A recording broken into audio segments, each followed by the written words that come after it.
We've got everybody checked in and ready to roll. Go ahead, you're open to both. 3, Put it over the slate now. 2, 1. Take camera 1. Go, John. Welcome to the Washington Post. Welcome to Washington Post Live. I'm Leanne Caldwell. I'm Yasmin Abu Talib. I'm David Ignatius. That was quite an intro. My gosh, you should probably just leave it right here. I've hit the big time. Washington Post. I can go home and tell my parents what I did today. Between Facebook, Twitter, YouTube, Washington Post Live itself, we are now reaching hundreds of thousands of homes across all 50 states. The power of this platform is it takes people into the world of ideas. Audience members of Washington Post Live are part of the conversation. I would like to ask the audience, how many of you knew before today's event that heart disease was the #1 killer of women? Okay, just me. Whether it's with cancer scientists or politicians. This panel, I think, was originally called, 2 women against Putin. It really should be 3 women against Putin. So The better way to get things done, as I've demonstrated, is by putting a group together and negotiating something that's good for both points of view. So tell me what your plan is. Oh, we have lots of plans. I think Washington Post Live offers journalists like me a new way to do our job, Their work is hugely important. a new way to connect with our audience, Hello, Senator Schumer. Welcome to the Washington Post. This is going to be fun. a new way to deepen our engagement with people who care about the Washington Post and our mission of gathering news. The Washington Post also said that we were the best film of the year, so that was pretty cool as well. Yes, well, I mean, the Washington Post doesn't lie, Jeffrey, you know that. I'm still having a lot of fun, Kat. Like, a lot of fun. And their individuality comes through more so than just their title. Joe said, David, take off your tie. Yes. So, it's a rare appearance for me. It's a tech conference. No one in the tech world wears I get ties, it. David. So that is the lock from the night of the burglary. Jeff Bezos bought it at an auction. Right. And we're trying to find out how much Bezos paid. Right. Come back next week. I'm so grateful to be on a platform like the Washington Post. I subscribe, I read, I love the Washington Post. Thank you. We need films like this. So thank you very much. Stephen, Lynn, it's been great to talk to you. And I'm quite honored that the Washington Post should want to talk with me. Thank you. I cannot thank you all enough.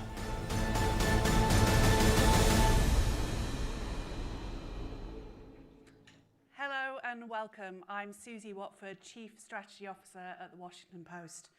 We're delighted that you can all join us today, both in person in the room and online for our summit, This is Climate, the Global Stakes. No story is more global than climate change. No story is as consequential for the future. Every individual, every community, and every country has been impacted by a warming planet. The record-breaking temperatures across the globe in recent years starkly underline the new normal and what we're all living through. But climate change is also a story about the wonders of nature and the power of innovation. From the Amazon to Antarctica, the biodiversity and resilience of nature remain on display. And the quest for solutions is happening at every level of society, inside communities, by entrepreneurs, by industry, and by governments. As world leaders gather this week for the United Nations General Assembly, our conversations today will take you on a journey continent by continent. We hope you'll leave with a sense of urgency about the moment we're in, about the possibilities for the future, and with wonder about our planet. You'll hear today from top climate leaders, including LMF Managing Director Kristalina Georgieva, former US Climate Envoy John Kerry, top officials from Germany and the Marshall Islands, pioneering innovators from Africa and America, and powerful stories about Antarctica and many others. Unfortunately, Susanna Mohammed, Colombia's environmental minister, is now regrettably unable to join us due to a meeting that she's been pulled into. After the programme, please do also stay for the reception, where you'll hear more conversations about these issues, and be sure to check out the post-comic artist Hannah Good's live drawing in the lounge capturing the key takeaways of this summit. Finally, I really want to thank our sponsor, Ecolab, for helping us in supporting the Washington Post and this important event. So to get started, my colleague Michael Birnbaum will sit down with Germany's top climate diplomat, Jennifer Morgan, right after this short video. Thank you.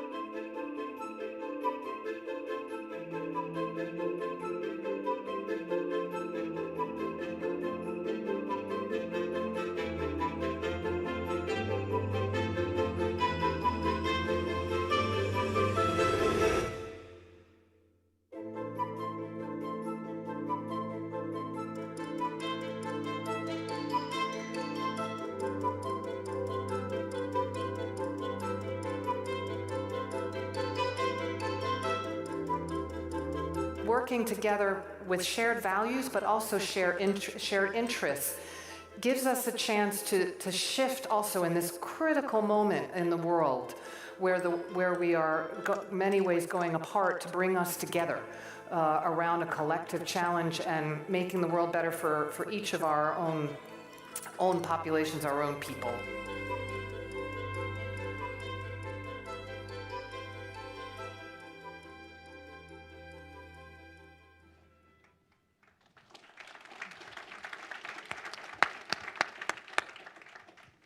Hello, everyone. Thanks so much for coming here today. I'm Michael Birnbaum.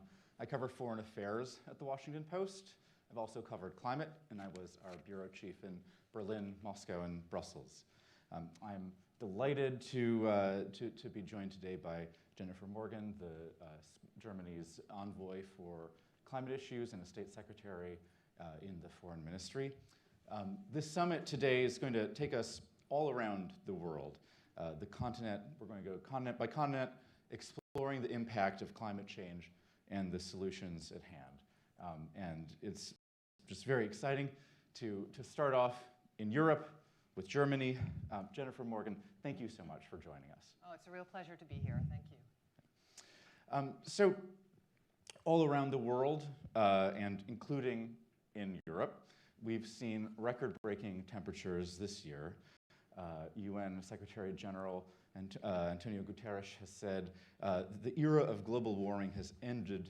The era of global boiling has arrived. Have we entered a new climate era? I think we've entered a new climate era. I think that we're seeing that the issues that the scientists told us about years ago that might come in the future are happening now. We're seeing in Germany 2 years ago a flood in the Ahr Valley that cost 30 billion euros. We're seeing floods that are happening still now in Central Europe, and everyone knows, probably someone or some village or some town that has experienced the heat, the droughts, the floods. It's not a tomorrow issue, it's a today issue. And so I think that the rubric that we need to invest today in order to avoid something tomorrow is fundamentally changed. We have to invest today because it's costing lives and economies today. We're about 2.5 years into the war, Russia's war on Ukraine. Last time we spoke at an event like this, it was maybe half a year into that war, and a lot of people were fearing an energy crisis across Europe. This war has been very disruptive of energy supplies. When we spoke, I think we did it by Zoom, and you were in your office in Germany. It was the fall or winter, but anyway, it was cold, and the heat was limited in your office, in the foreign ministry. What did that experience teach you, that first winter of energy rationing, teach you about Germany's energy reliance, and what's been the biggest lesson on energy policy for you of these last 2.5 years with the war in Ukraine? Well, I think, first of all, the Russian war of aggression against the Ukraine has been a massive, horrific shock, and we are working every single day to work to bring peace. I think for our energy security, what we found are a few things. Number one is you should not make yourself dependent on fossil fuel imports. In 10 months, we phased out 55% of our imports, which came from Russia. coal, gas, oil. And when we spoke, we were in the process of figuring out, okay, how do we get our gas reserves to be where they need to be? So there was a voluntary call to all citizens to set your thermostat at 19 degrees, which is pretty fine. 19 is, I'm just thinking in Fahrenheit, that's 65, something like that? Right, something like that. But I think most importantly, what it caused us to realize is that renewable energy and energy efficiency, they are our energy security. So what we did was, within a very short period, we passed the largest package of energy legislation in our history. We set an 80% goal for renewable energy by 2030. We set strong policies on energy efficiency. Obviously, we also needed to diversify our gas. Our gas imports are down from before the war of aggression began.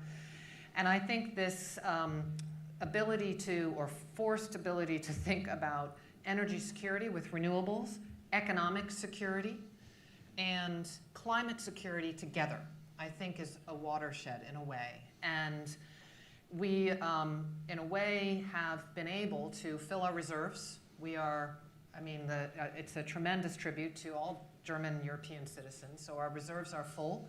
We're at 60% renewables now in our grid. 400,000 new jobs, and we had an increase of 64% investment in renewables last year. That's 37 billion euros. So through this shock, we've become more resilient, and I would say from a climate perspective, our emissions are going down. So that's tremendous lessons.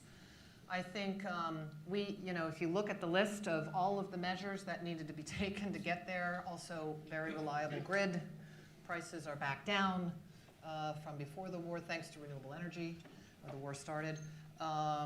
Then you can really see with determination and urgency, you can do it. Germany, of course, is still highly reliant on fossil fuels, particularly dependent on coal. I think it's still supplying about a third of Germany's electricity. I know it's diminishing, but it's about twice the average of the European Union. Can you tell us a little bit about that balance between environmental goals and Germany's immediate energy needs? Clearly, also, Germany's energy picture has become a subject in the American political debate. Former President Donald Trump mentioned it a couple times in the debate recently with Kamala Harris.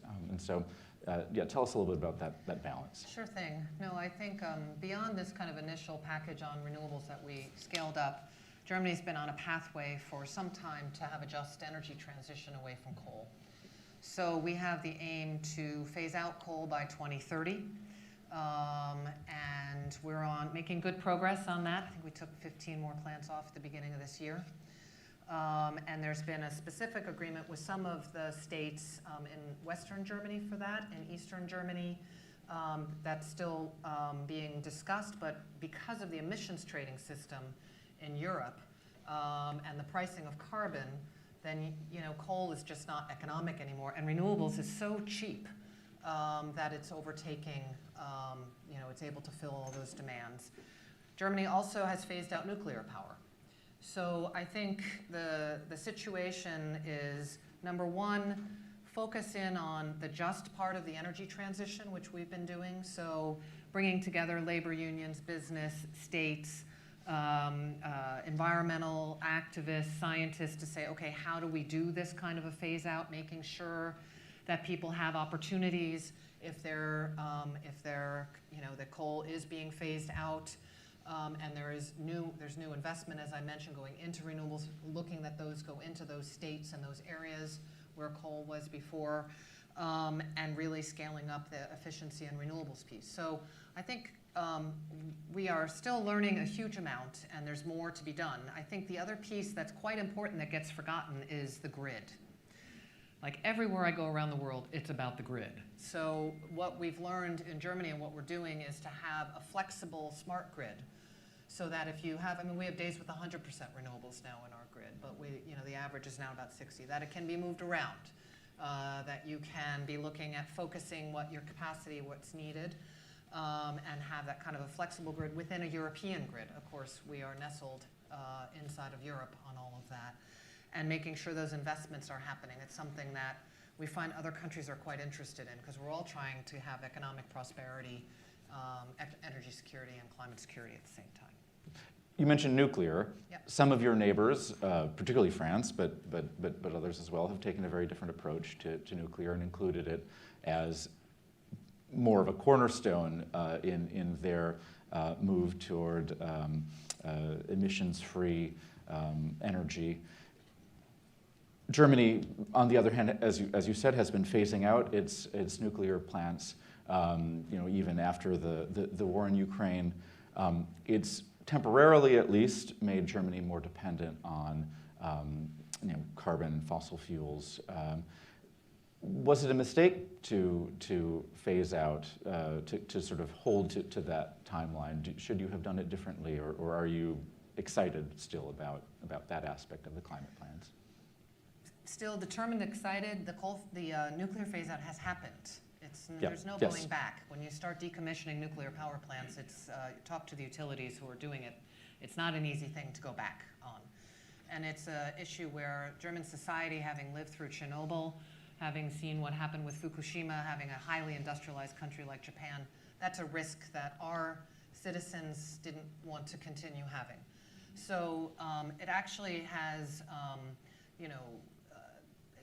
in a way, the renewables increase is the key story there. The LNG is coming in, but we have a 2045 climate neutrality law. So that means everything needs to be going down to climate neutrality by that 2045. So a lot of it's been replaced by renewables. I think we also just see, if you look at the debate right now that's happening, if you want to move fast, if you want to move cheaply, you go renewable. This is, nuclear, if you're building new nuclear, takes a lot of time, a lot of investment, a lot of risk. So that's why when we're working with our partners internationally, they're quite interested because of the jobs, because of the energy security, because of the quickness, especially for countries that are trying to have energy access, to go into renewables. And that, we think, also is the most quick way to bring down emissions around the world, and we need that quick action now, as we heard in the video. I want to ask you about the politics of the work that you're doing and that Germany is doing. When the German coalition came to power a couple of years ago, of course, the Greens are part of the coalition. Your boss, Annalena Baerbock, is a Green, holds the foreign ministry. Her colleague holds the economy ministry. These are key ministries in Germany and key aspects of German policy. The coalition is not very popular right now, and there's been a lot of back and forth, specifically about the costs to citizens of the climate transition that you're making. So I wanted to ask how you balance that challenge of popularity, of where citizens want to be, of your ability to stay in office to carry out the policies that you want to carry out, when sometimes there is public backlash and sort of pressure on what you're doing. How do you manage that? And of course, just yesterday, there was an election in the region surrounding Berlin-Brandenburg in which the Greens did not make the cut for the regional parliaments. That's bad news for the Green Party. I think the way that we manage, or I think it's a process of constant learning and engagement. So I think the clarity of the purpose needs to be both on the climate, but also on social justice and social issues. So I would bring that into my energy, climate, and economic security.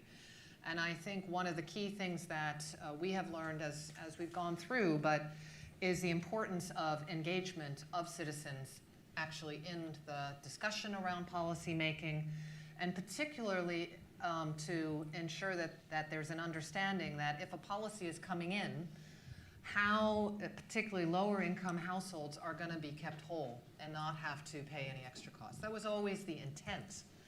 right, of all of the different policies that have brought in.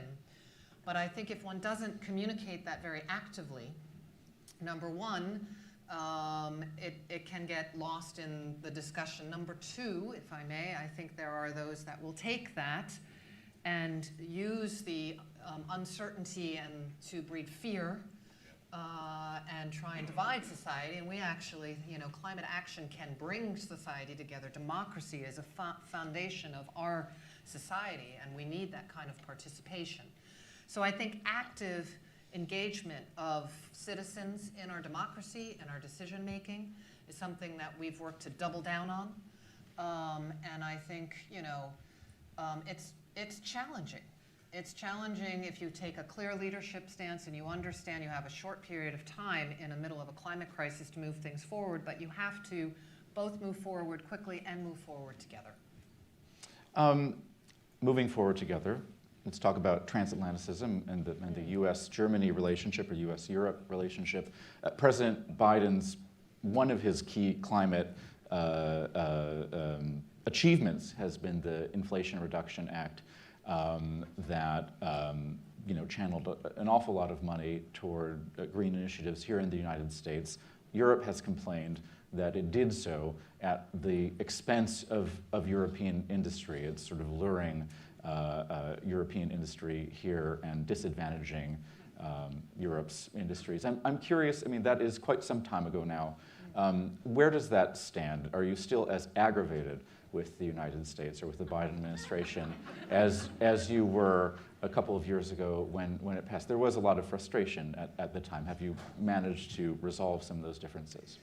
I think there were two senses when that got passed. Number one was excellent that the United States is moving forward on climate change, right? And that is needed. The U.S. is the large historical emitter around the world, so go. Let's go. Let's move forward together. I think the approach now of Europe, and you may have seen this after the latest election from President von der Leyen, is to say, we have pretty good conditions for this as well, but we also need to improve in our competitiveness. We see what's happening here. We see what's happening in China. So therefore, you see the Green Deal continuing and in a way being enveloped into economic policy of Europe. And you now see a clean industrial deal coming. Top priority, first 100 days of President von der Leyen's new commission, which will be in place in a couple of months. You have to go through hearings, et cetera. A very strong climate team there. And just to make Europe even more fit for purpose. There's areas, on innovation, on bringing down bureaucracy, on all of those things. So I think it's really a response of, okay, let's go. We need to do this all together. We can bring forward decarbonization and economic growth at once, also in these kinds of sectors. I'm mindful of the clock here. I'm a little frustrated because I want to ask you so many more questions. But maybe just the last one. We're 2 months out, or a few months out from COP, 2 months. And the next one in Baku. Are you optimistic about how that's going to turn out? And I'm also curious how you're planning to manage the outcome of the US election. Of course, COP will be right after our results, and you'll know what's coming in terms of US policy. How are you feeling right now? I'm optimistic on the sense that when I travel in Germany and actually travel around the world, I was in South Africa 2 weeks ago, I was in Canada last week, I see how much is happening on the ground to transition away from fossil fuels, to triple renewables and double efficiency like we said last year and agreed last year. Yes, there are actors that are trying to hold us back, but that's hard to do on an economy that is moving in that direction. So I think there still will be, of course, big debates about that, but I think at this COP you'll see it's really about getting it moving, like getting the rules to move forward to really unleash that even more. It's unstoppable, but the pace and scale of change needs to move. We need to figure out how we're going to work together on finance, investment. We need to get the funds moving into developing countries. We need to negotiate a new collective goal for financing for all countries. And on that one, we will continue to take the lead as the EU, 60% of climate finance. We need the United States. But we also need other countries to come in and help out get those funds to the most vulnerable. And of course, there's uncertainty. There's uncertainty because of the US election, the US playing such a key role. But Europe is quite stable in how we're moving forward. We have so many partnerships now with countries that I think see the clean energy transition in their interests. And that's where we will double down and focus. You know, we can just maybe just encourage whichever administration comes in. You know, renewables efficiency, good business, good economy, jobs. Oh, and by the way, it helps us respond to the climate crisis, which is, you know, one of the largest security threats we're facing today. Jennifer Morgan, thank you so much for your time. This has been a fascinating conversation. Jennifer Morgan, Germany's climate envoy, state secretary at the German Foreign Ministry. Thank you very much. Thank you. And please stay with us. My colleague Bina will be up next with IMF Managing Director Kristina Georgieva. Thanks a lot.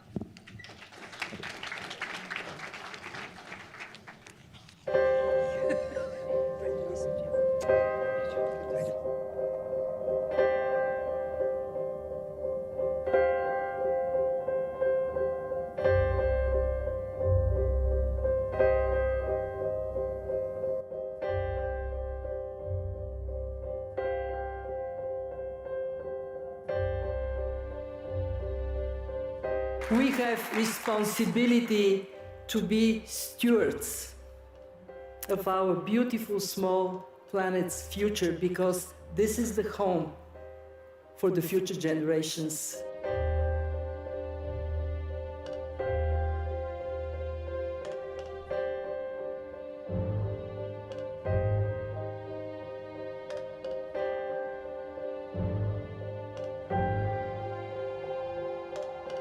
You talked about the financing gap.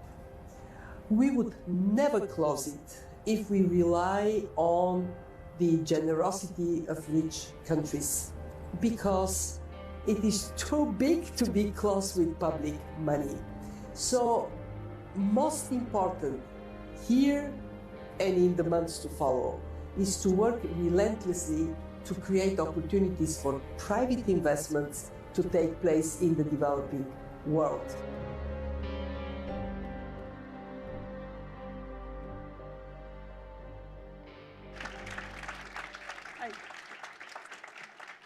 Hello everyone, I'm Bina Venkatraman. I'm a columnist at the Washington Post and editor-at-large for Strategy and Innovation. I am delighted to be on stage today with Kristalina Georgieva, who is the Managing Director of the International Monetary Fund, the IMF. Thank you for being with us today. Great pleasure, great audience. So you are leading an institution, the IMF, that arose in the 1940s in response to the need to rebuild economies after the Great Depression and then subsequently after World War II. Why on earth is climate change a priority of the IMF today? It is a priority because our mandate is to help our members achieve macroeconomic and financial stability, growth, and employment. Climate change presents a risk to macroeconomic and financial stability, and on the flip side, climate action generates opportunities for green growth and green jobs. We think of our role as helping our members integrate climate considerations in their fiscal policy, in their monetary policy, in the way they pursue financing. And this is what we have been doing from the origins of the IMF, except that in 1944, people were not worried about climate crisis. Now we do, and rightly so. It would have been an omission of responsibility for the IMF not to deploy our economic analysis to help countries pursue their growth and employment objectives, their macro stability objectives, recognizing the risks and seizing the opportunities. Does a success story come to mind where the IMF has been shaping either green growth or allowing countries to respond to climate risk? Well, I can give you a number of examples when the IMF has been instrumental to help countries come with better policies. For example, in Austria, we engaged to see whether there can be a eco-tax that is politically viable in the country. And Austria did move with it 2 years later. So there is a tax, carbon tax, the revenues of which feed into supporting the most vulnerable people. When we think of subsidy removal, you know that in many countries there is still a lot that is benefiting rich people by subsidizing fossil fuels. We work to make sure that these subsidies are eliminated. It's good for the economy, it's good for climate. Does the audience know how much the world spends in fossil fuel subsidies? You do? You don't? You I don't think so. Okay. I don't know.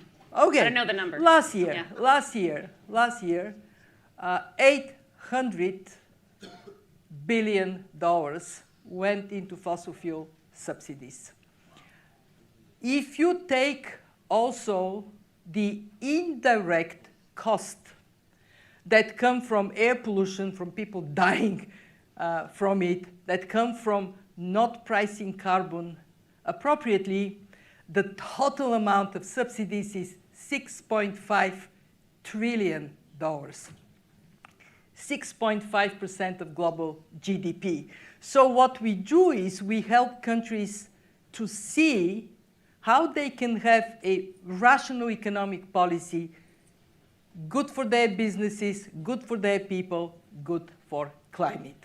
Okay, your point is well taken about Austria and this model of a green tax that is not regressive but progressive. But we know that a lot of the climate financing that's needed around the world is needed in the developing world, where it can truly serve the global poor as well as help countries make the clean energy transition or even leapfrog the energy transition. And about 94% of global climate finance today is mobilized as debt or equity, not as climate aid, which means people are expecting a return on their investment, a world you know very well. But we're seeing some retrenchment in that investment in certain countries because of the perceived and real risks, whether it's armed conflict or poverty or other aspects. How do we effectively mobilize these climate finance strategies to the places where they're needed most? For the fund, that translates into 3 objectives. Number 1, help countries create good investment environment. Transparency in how they function, push back on corruption. All other things equal, investors, whether they are investors in health and education or in renewable energy, they need good investment climate, and this is what we support countries to do.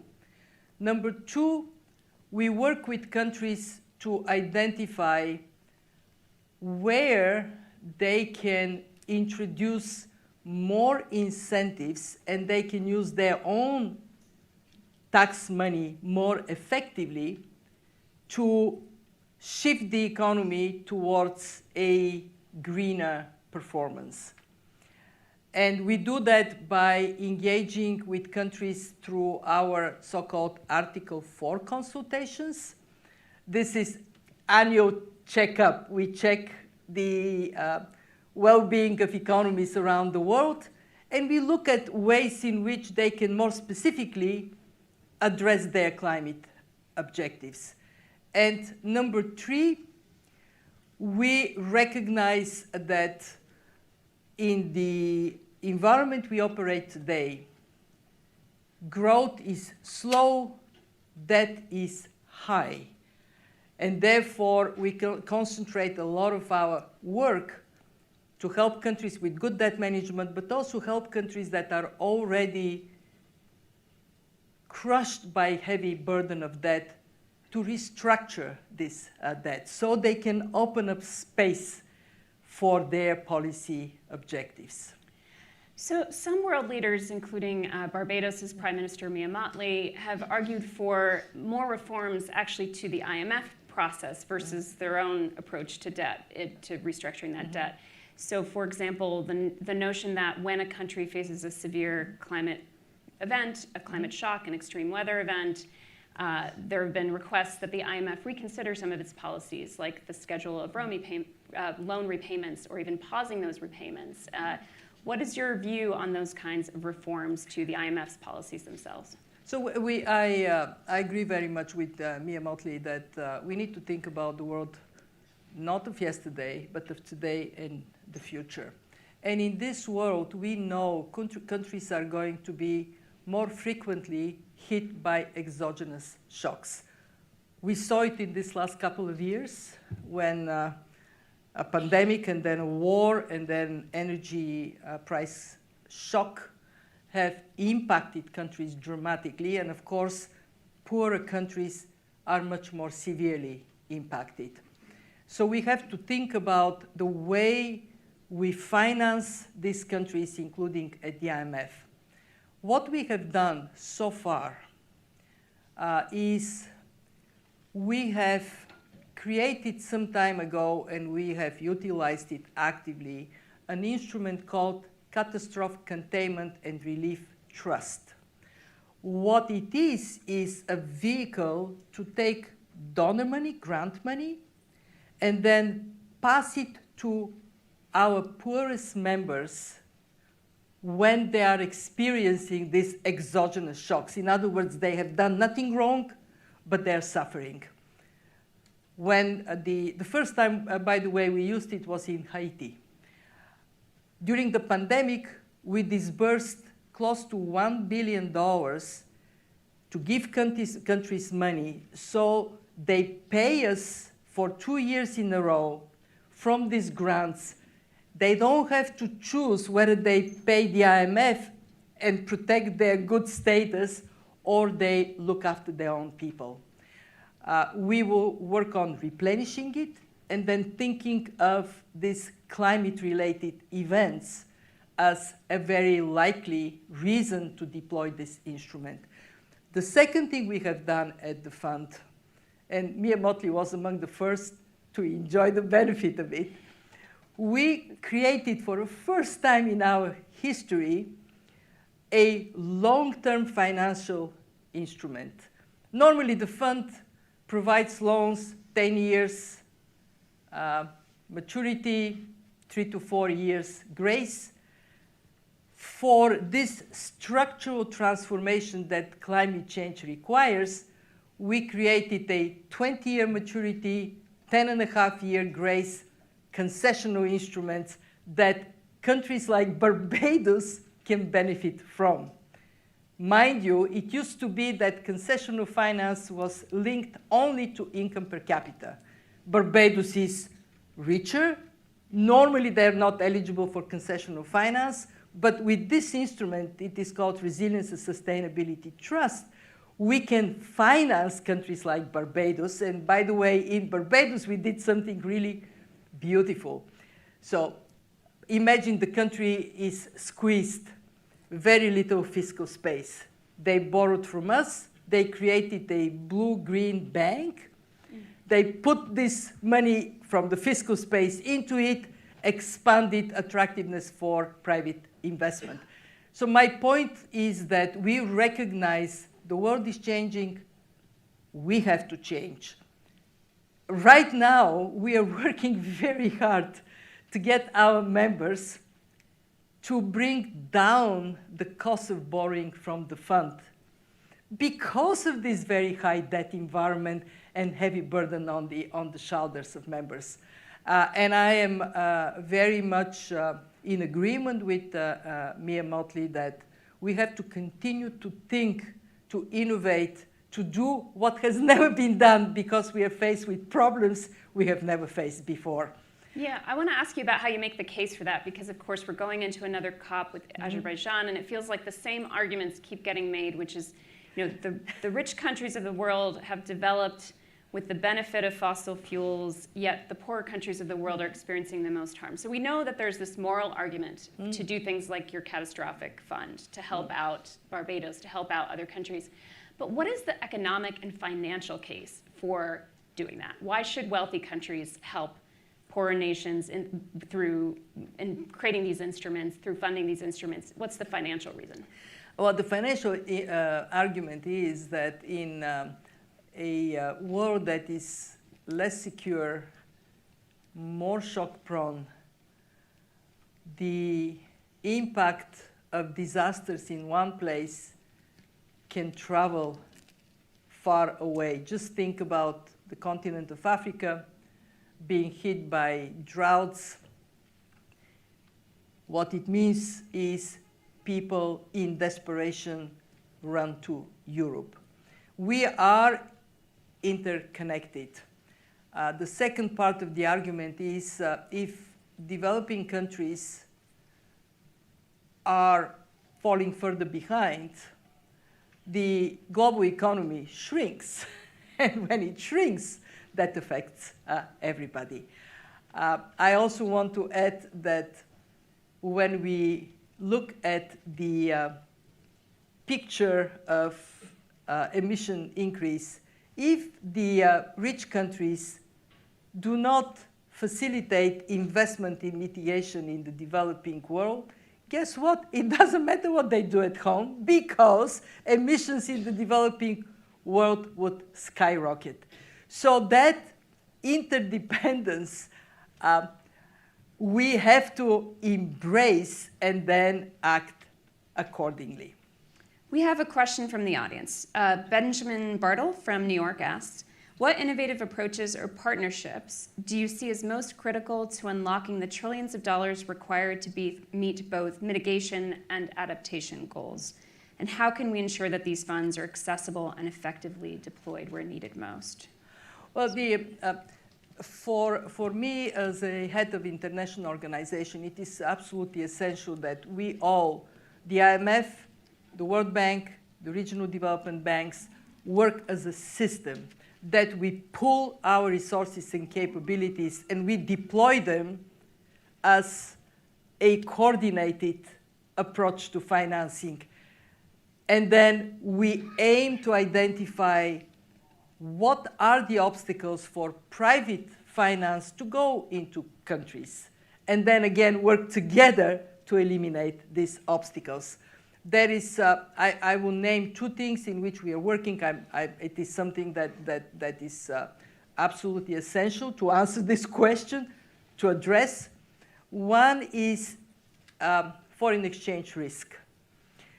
If you are attracting investment in, say, wind and other forms of renewable energy, and you know that the return on your investment is going to be pretty good, but you are lending in dollars or other currencies, and you are collecting the payback in local currency, which may shrink by the time you start receiving the payback.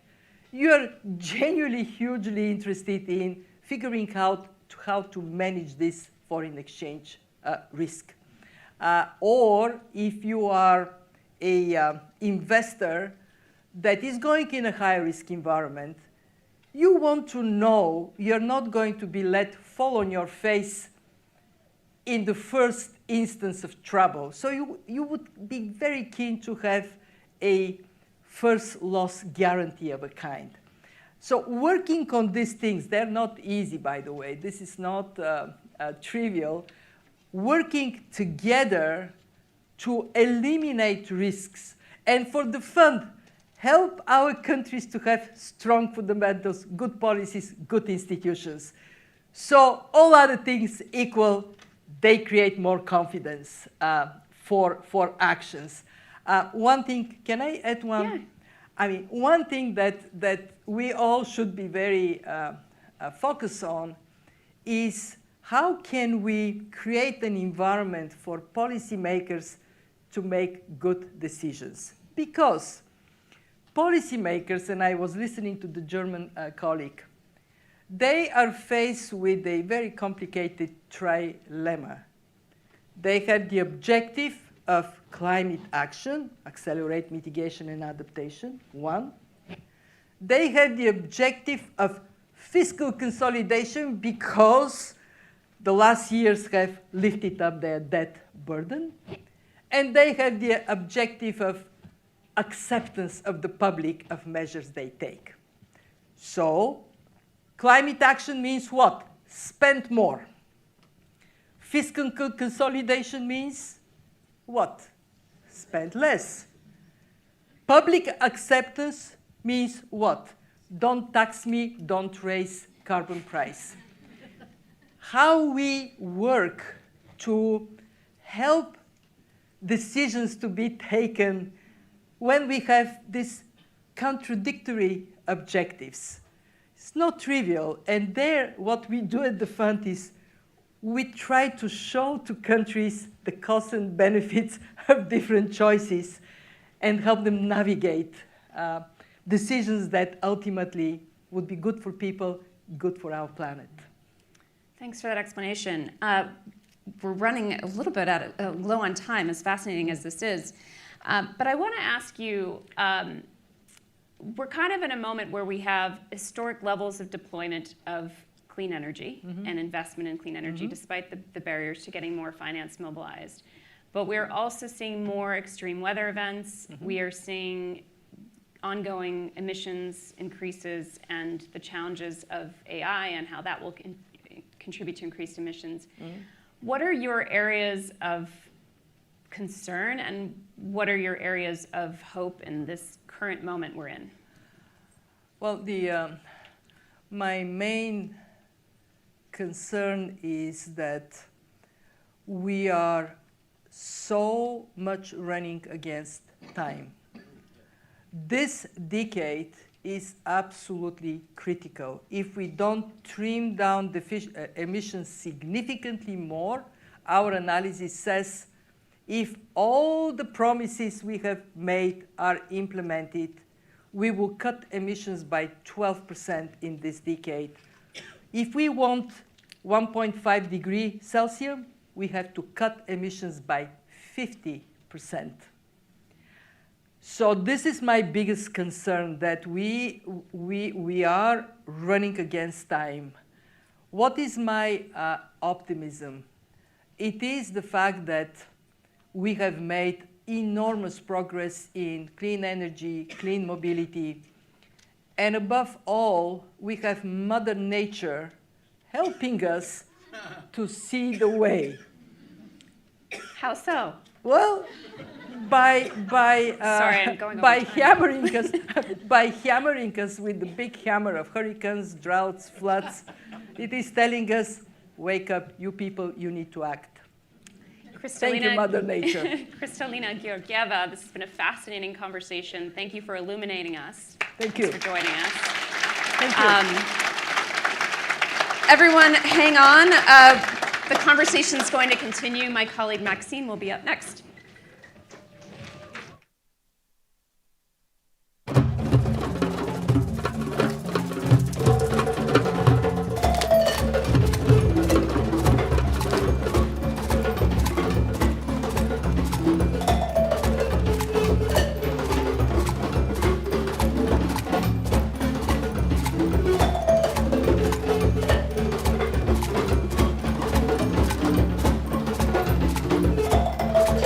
We should definitely continue to invest in the indigenous communities, smallholder farmers, and the local innovators who are protecting and expanding natural carbon sinks.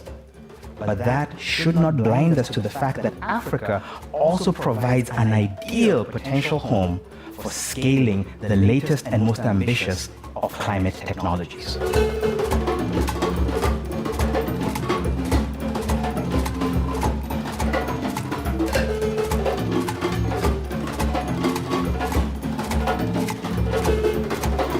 Magic Water is a Kenyan social enterprise that specializes in air-to-water technologies. It uses a simple condensation system where we condense the humidity in the atmosphere into water. our niche is very arid regions where people experience water scarcity, where other solutions have failed.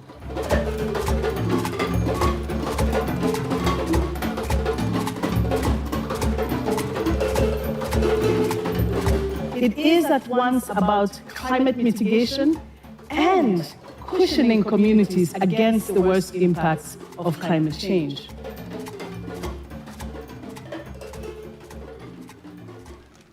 Hello, good afternoon. I'm Maxine Joselo. I'm a climate policy and politics reporter here at the Washington Post, and I'm so excited to be joined by these three lovely people on stage next to me. Let me go ahead and introduce the three of them, starting with James to my left. James Orungu Mwangi is the CEO of Africa Climate Ventures. Then moving to Beth in the middle here. Beth Koigi is the founder of Magic Water and a Rolex laureate. And finally, last but not least, Wanjira Mathai is the managing director of Africa and Global Partnerships at the World Resources Institute. She's also the chief Africa advisor to the Bezos Earth Fund. And a quick note to our audience, Jeff Bezos is the owner of the Washington Post. Thank you all for joining me here today. Great to be here. Thanks for having us. So James, I'm starting with you. I gave you a heads up backstage, so hopefully you're ready. You launched Africa Climate Ventures with the goal of identifying opportunities for investment in climate-forward enterprises. Back up a little bit and tell us what potential do you see for Africa to be a climate action powerhouse, and what is the biggest barrier to realizing that potential? Well, I'll start with the biggest barrier and go forward from there, which is the minute we talk about Africa, everyone probably goes to one, it's only about 4 to 5% of global emissions, not a very big investment destination, really besides the point in solving the challenge of getting to 50% emissions reduction by 2030 that was articulated earlier. What that overlooks is very few of the things we need to scale in order to get to net zero don't either require large amounts of particular natural resources, whether biodiversity, mineral resources, etc., a strong and robust and growing labor force, and copious amounts of renewable energy. And it so turns out that Africa is the one continent on planet Earth that has a superabundance of uncompeted for endowments of all three. And so my argument is getting the world to net zero means doing a lot more of the world's business in the greenest continent left on the planet. James, thank you for that. And I hear here in the audience. Beth, turning to you, more than half of all Kenyans lack access to clean drinking water, an issue made more pervasive by long periods of drought. You are quite literally pulling water from thin air.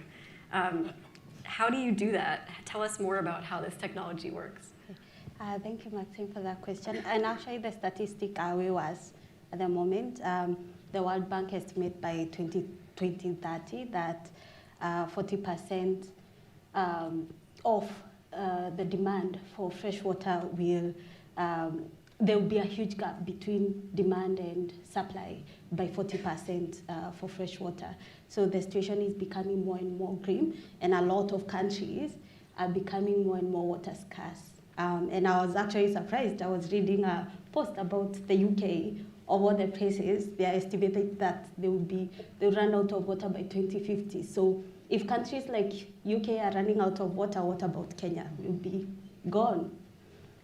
So I started Magic Water, which is a social enterprise in Kenya. We work with communities that are experiencing physical water scarcity. These are communities in arid and semi-arid regions, communities that feel the effects of famine and drought and prolonged periods of lack of rainfall. We provide them with basic clean drinking water by getting water from the atmosphere. So this technology has been there since the beginning of time. There are some plants that use this technology, some animals that get all their drinking water from this technology. So we basically condense the humidity in the atmosphere because that is, when there is drought, that is the only water resource. Most groundwater dry up. It's impossible to get surface water when there is famine. So the only resource we get is the atmosphere, and we use condensation to get that water. Wonderful. Wanjira, turning to you. Of the 40 countries identified as the most vulnerable to the impacts of climate change, more than half are in Africa. How do the innovations that Beth and James just described have the potential to help communities in Africa whose lives have been disrupted by the effects of climate change? Well, that's a really good question, and the premise that both James and Beth have set is really underscores the vulnerability that we exist in. There is the reality of the disproportionate impact of climate on especially Africa, and the fact that it's for reasons not of our own doing. And I think that the justice element of that has to be well understood, and with that, a certain level of solidarity and partnership that comes from the partnerships that we establish. But it is not altogether a sob story, right? This is an Africa that is basically saying, we are the solution hub as well. And in addition to the two, and in fact, in many ways, a companion to what Beth does, is just the role of Africa's natural resources. The fact that Africa has the greatest restoration potential in the world, the fact that restoration businesses are on the rise, that you can actually restore nature and create a livelihood at the same time is extraordinary. And we are seeing that transform landscapes around bamboo and riverine areas. We're seeing macadamia nut producers literally catalyze agroforestry systems on farm because of the demand for some of these agricultural products. We know that nature is so underfunded. You know, here's the thing. I always think that the one thing we all know and agree on is carbon as a source, but beyond carbon, imagine the services that markets don't actually quantify. Pollination, air quality, the work that Beth is doing that is actually enhanced by having a healthy ecosystem, agriculture, ecotourism, and on and on. A lot of those have zero value in the marketplace if we were to go out and say, invest in this asset that is nature. That's part of our problem. I think we have, and we are endowed with the healthiest lung of the planet. I like to talk about the Congo forest because this is an ecosystem that sustains life as we know it. We know that without the Congo forest, there would be no Nile River, and without the Nile, we don't even want to go there. That's a different discussion on this panel. So I really remain a great champion of nature and the role it plays in cushioning us against the worst impacts of climate as we build on more sustainable green economies. Wanjira, I love what you were saying just now about the value of nature. I want to return to that if we have time, but coming back to James, how do you decide which projects to invest in? Walk us through your process of assessing projects. Yeah, so we begin from this thesis that there's an underappreciated potential for Africa to realize transformative climate positive growth. It's a lot of words. What we're basically saying is generate large amounts of incoming investment and development from actually contributing to increasing the global emissions budget or carbon budget rather than detracting from it. How would one do that? Firstly, by leapfrogging the 1.5 billion people on the continent directly to green solutions in a range of sectors where they already make sense for the continent, usually earlier than elsewhere. A classic example of this is distributed green ammonia is something you can do, right? You can take renewable energy and make green ammonia in a distributed way. It's just not cost competitive with ammonia delivered to you, say, in fertilizer if you live in a well-functioning supply chain country in the global north. Actually, though, if you're an African farmer, you pay the highest price on earth for a molecule of ammonia in your fertilizer. And so today, the technology today, at day zero, at prototype stage, already is cost competitive with your alternative. And that allows you to start going into this technology that likely will be one of the dominant ways in which we deliver nutrients to farms a decade or two from now, and actually be early adopters because it's better than our alternative. So that's one area, looking at places to leapfrog. The other is saying, where can Africa be competitive as a destination for alternative production?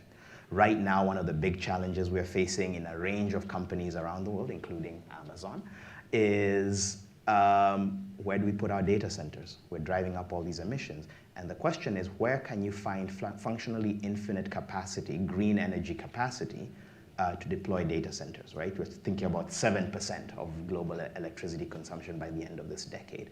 And our argument is, for the location non-sensitive components of this, well, we have undeveloped renewable energy resources in Africa. It allows us to attract revenue that is dominated in dollars. You heard the challenge earlier. If you invest in energy and all your income is in local currency, you have a problem paying for the energy.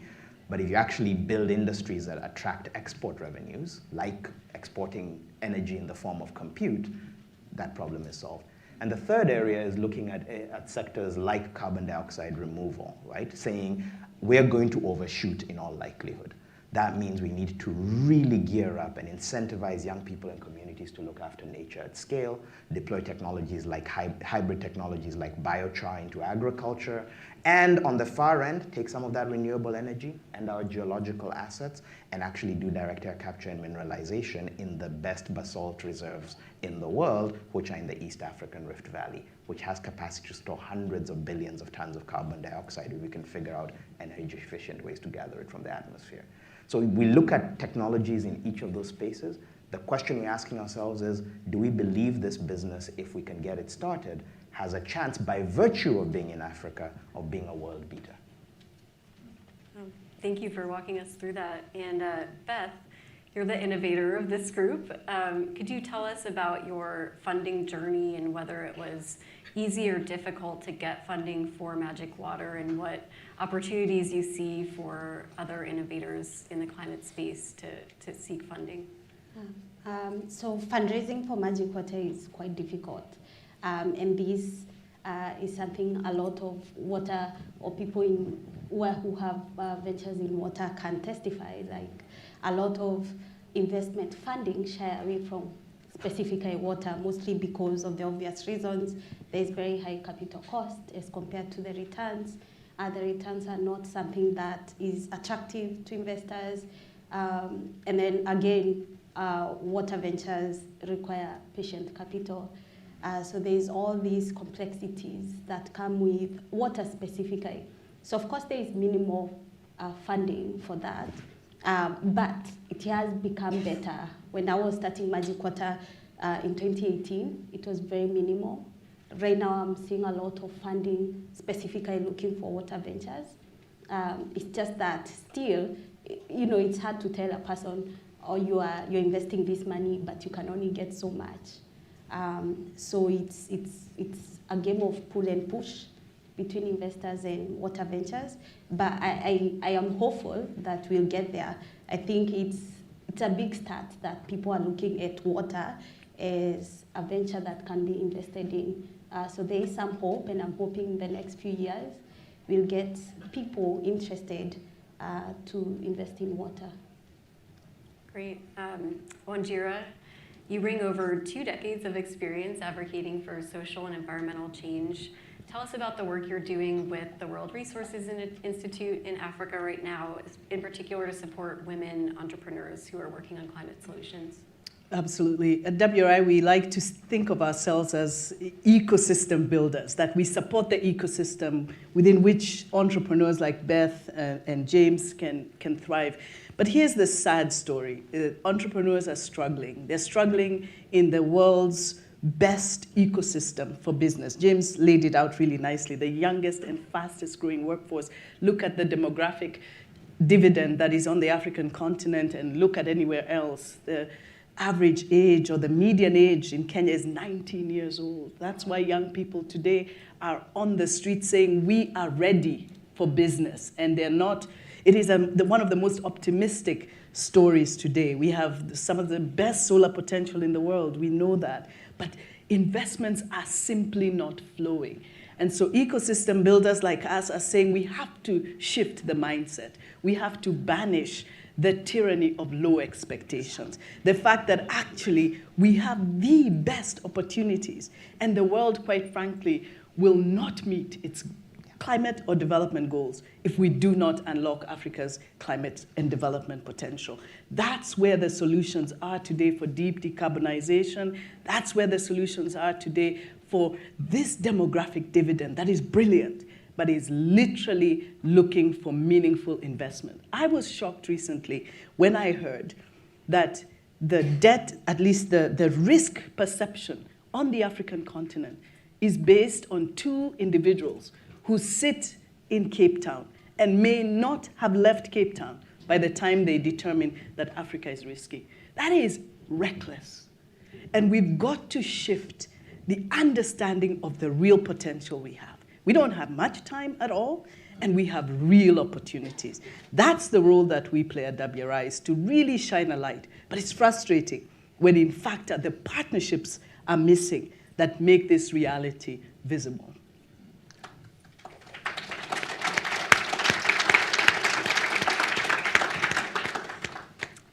James, I'm going to come back to you for this one, and sort of continuing the thread from the last panel with the IMF director, where we were talking about this idea of the moral imperative of developing society in a way that is low carbon, even though we know that these industrialized developed nations have historically polluted the most, and poorer, less developed nations have historically polluted the least and released the fewest emissions into our atmosphere. Right now, hundreds of millions of Africans still lack access to electricity. Does that make it easier or harder to develop economies in Africa in a low carbon way? Yeah. So on one level, it rhetorically makes it harder because people see other people used a previous set of shortcuts to industrialization in a sense and say, why can't we use the same? Part of the way I answer that is to say that Kenya, if you go to the coast of Kenya or the coast of South Africa, you'll see humpback whales migrating up and down the coast different points of the year.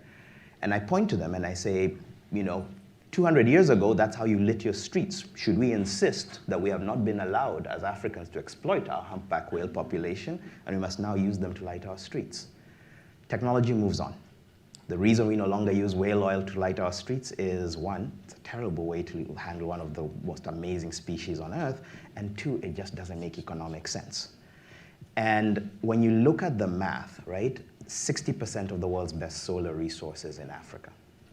The challenge is not that the energy is not available, that we're not willing to recognize that it has a higher upfront capex, but a much lower lifetime cost. It goes back to the cost of capital that the IMF director was talking about. And on one level, it's about getting that cost of capital down so that people can invest in energy access for their own lives. On a different level, it's recognizing the ways it's blinding us to opportunities for the whole planet. I'll give one specific example.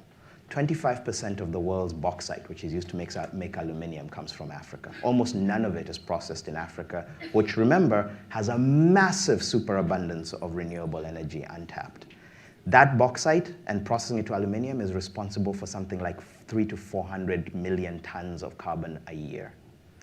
Investing in African energy systems and moving smelters onto the continent for Africa's own raw material exports, and I just chose aluminum because it's the simplest one to do the math on, we could go on for days, would create jobs, would simplify global supply chains, would diversify sources for critical materials and key materials and critical minerals, and would create new demand for global markets.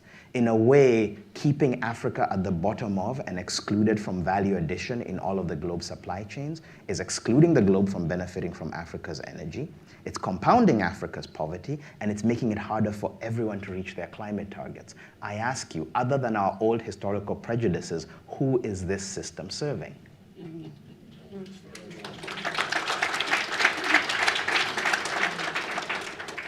Thank you, James. And I think we can all agree that we shouldn't be using whale oil to light our streets. Beth, your home country of Kenya suffered through severe flooding earlier this year. What have been the challenges in rebuilding? I think of late there have been a lot of disaster happening all over the world, and a lot of countries are suffering in one way or the other. And the thing to blame is climate change.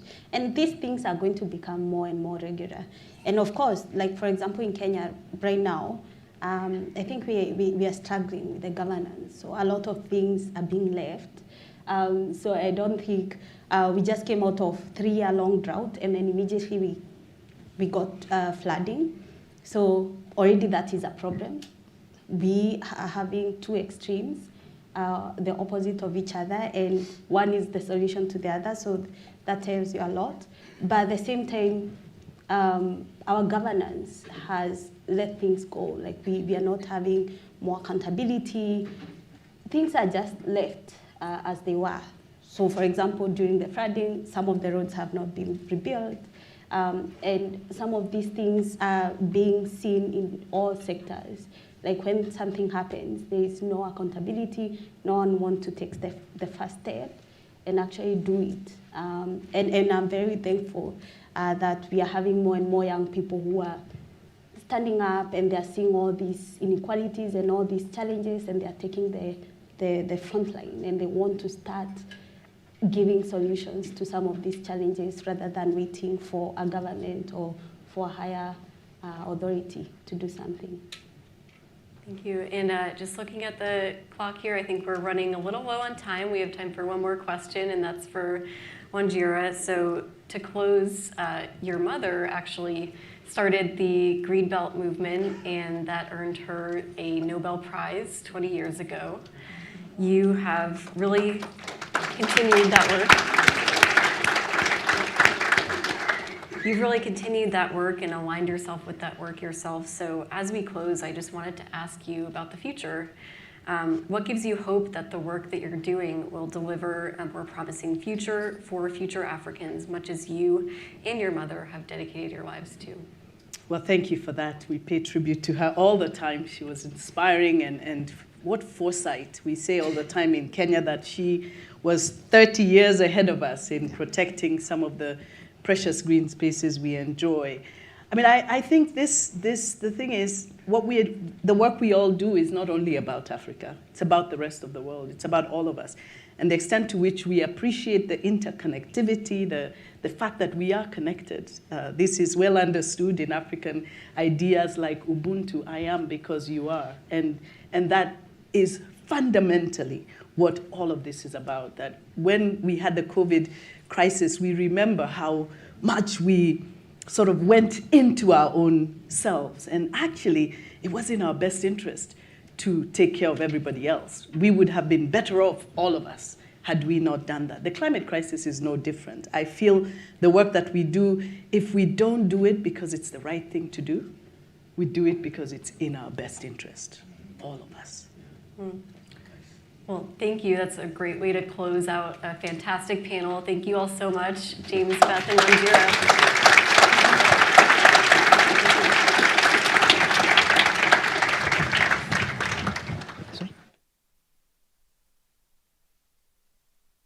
What if your business could get more with less? Ecolab Water for Climate optimizes your water to help lower operational costs. Less water, more productivity. Less water, more capacity. Less water, more possibilities. Less water, more profitability. Learn more at ecolab.com/EWC. Ecolab Water for Climate, transforming the way the world thinks about water.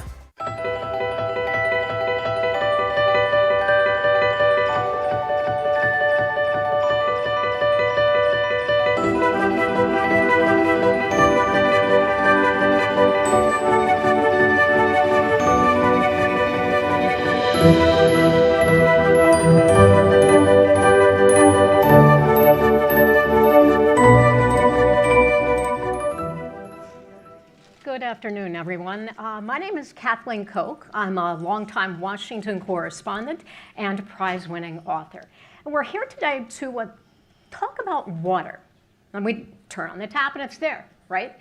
But most of us, I think, really do take it for granted. And I'm sure as many of you have already heard today, it's increasingly at the center of the climate crisis. And businesses in particular are finding that they can no longer ignore water, that in fact, it is key to their future growth and success. Now here To help us understand why is my friend Tiffany Atwell. And Tiffany is Executive Vice President of Global Government Relations at Ecolab. Welcome, Tiffany. Thank you, Kathleen. It's great to be here with you today.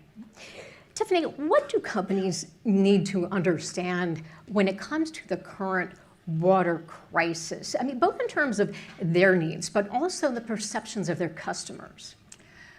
I think that most companies need to understand, of course, that it's core to their business operations. And instead of just thinking about it from producing a product, it's also a tool that can actually help them be more sustainable.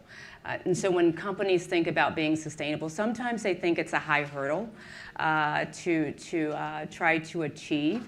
But the fundamental start of that journey can really be connected to water. How does water management, good water management, impact the financial success of modern enterprises? I would imagine that those are more water intensive, say food and beverage industry or AI data centers, that they can realize the greatest savings. Well, you're right. Food and beverage, of course, it's critical for a food and beverage company to manage water, not just for sustainability purposes, but for the production of their operations. And so when they actually are smart about how they manage the water, it can also help them produce and be more efficient. But I think the sustainability impact is even greater. One example, we have great people, of course, at Ecolab. Our engineers are top notch. And one of the great examples that we have is one of our food and beverage partners, companies that we work with. We were able to help them save 51 million gallons of water in 1 year. And so if you think about that and the savings for just their operations, which also contribute to a $1.2 million savings and contribute to their revenue. And so when we think about it, we know our customers need to make a profit, and everything that we're doing in partnership with them is geared towards that. But the benefit to society, I think, is something that inspires me every day. And we see the same thing with data centers.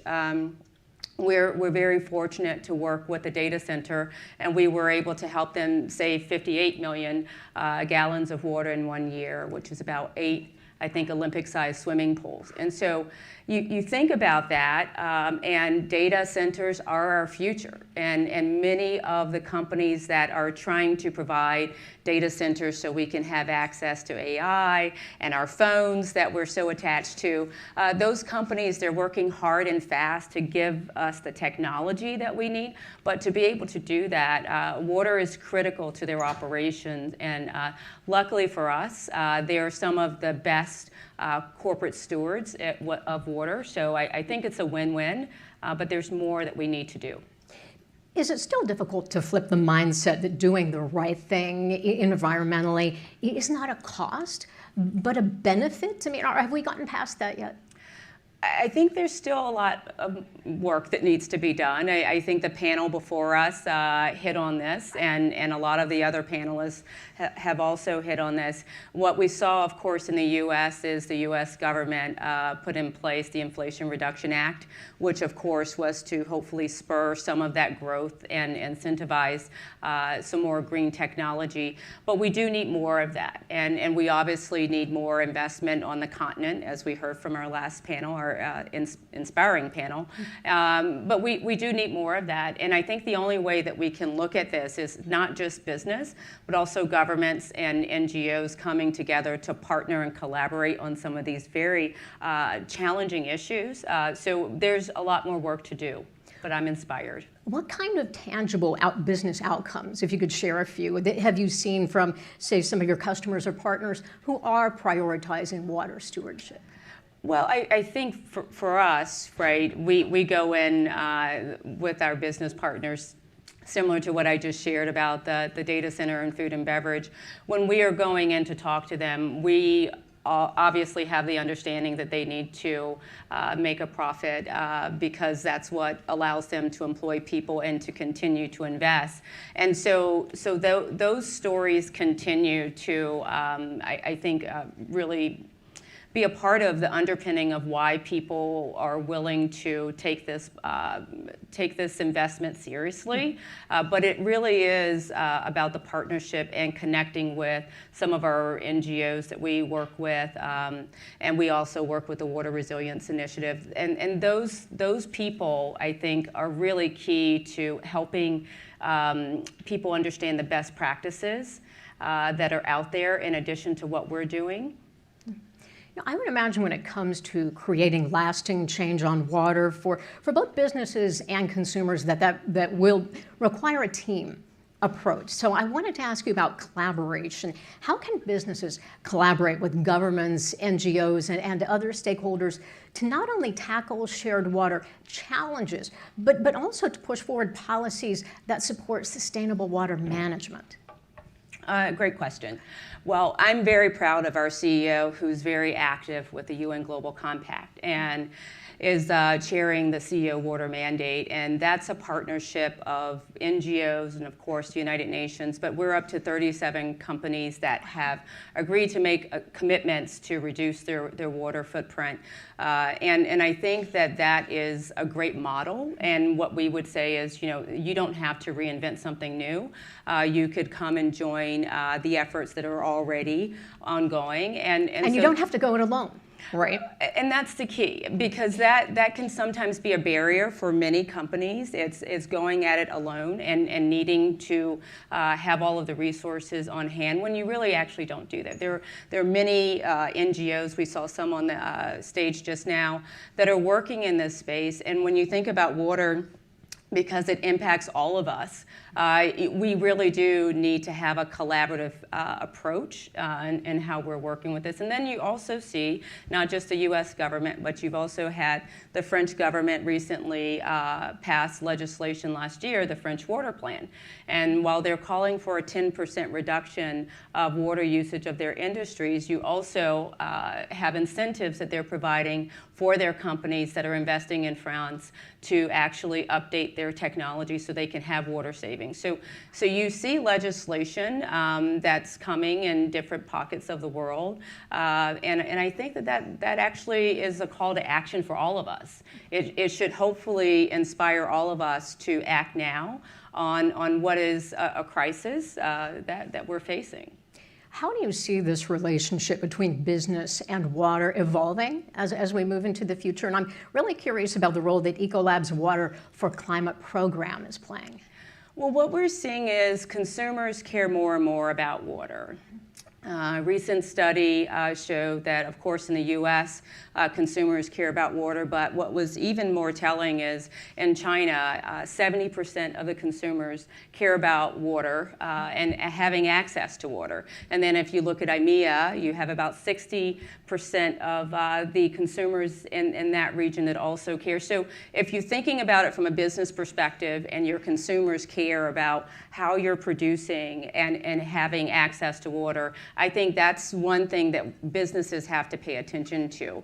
And I think that when you think about programs that are already existing, our Ecolab Water for Climate program actually is a great model because we partner with our customers to go in and to understand what they're trying to achieve from a water savings perspective, and we can actually help them develop programs that not only help them save water, but also, of course, are more productive. And so I think that that's the exciting part. You don't have to sacrifice profitability in order to be sustainable, which is really exciting. What advice would you have for business leaders who are just beginning to incorporate water stewardship into their business strategies? There are a lot of resources out there. I mean, I think the World Resource Institute, one of the experts that we just heard on the stage, great resources. And of course, even if you go on Ecolab's website, we have the Smart Water Navigator. It's a free tool. Anyone can actually log on and you can track and you can understand, what's your water input, what do you need, what is your water risk. And this is free. And then you can actually build out a target for what your water reduction target should be and to help you potentially map out a plan for yourself. So I think there are a lot of organizations, if you're not, willing to partner maybe necessarily with an NGO group, like I said earlier, there's the Water Resilience Coalition. So in addition to a lot of private sector partnerships that are available, you also have many NGOs and other free resources that can help people start on their journey. As you look to the future, are you optimistic when it comes to water? And in particular, do you think that enough businesses are beginning to appreciate their power to make a difference on this issue? I'm cautiously optimistic. I'm cautiously optimistic because I know that there are tools out there, and the more we educate people, I think that they'll see the opportunity. I'm also optimistic because when I hear some of the panels that we've heard from today, and you see that we're not working on this challenge alone, that's what gives me hope. So I do think that businesses are starting every day to see more and more that having the proper access to water to produce and to be efficient and effective, I think that they're recognizing that, and that is what makes me optimistic. But we still need to collaborate and partner and do more work together, for sure. Tiffany Atwell, Executive Vice President of Global Government Relations at Ecolab. Thank you so much for the great conversation. Kathleen, thank you. And everyone stay put. The Washington Post will be right back. Thank you.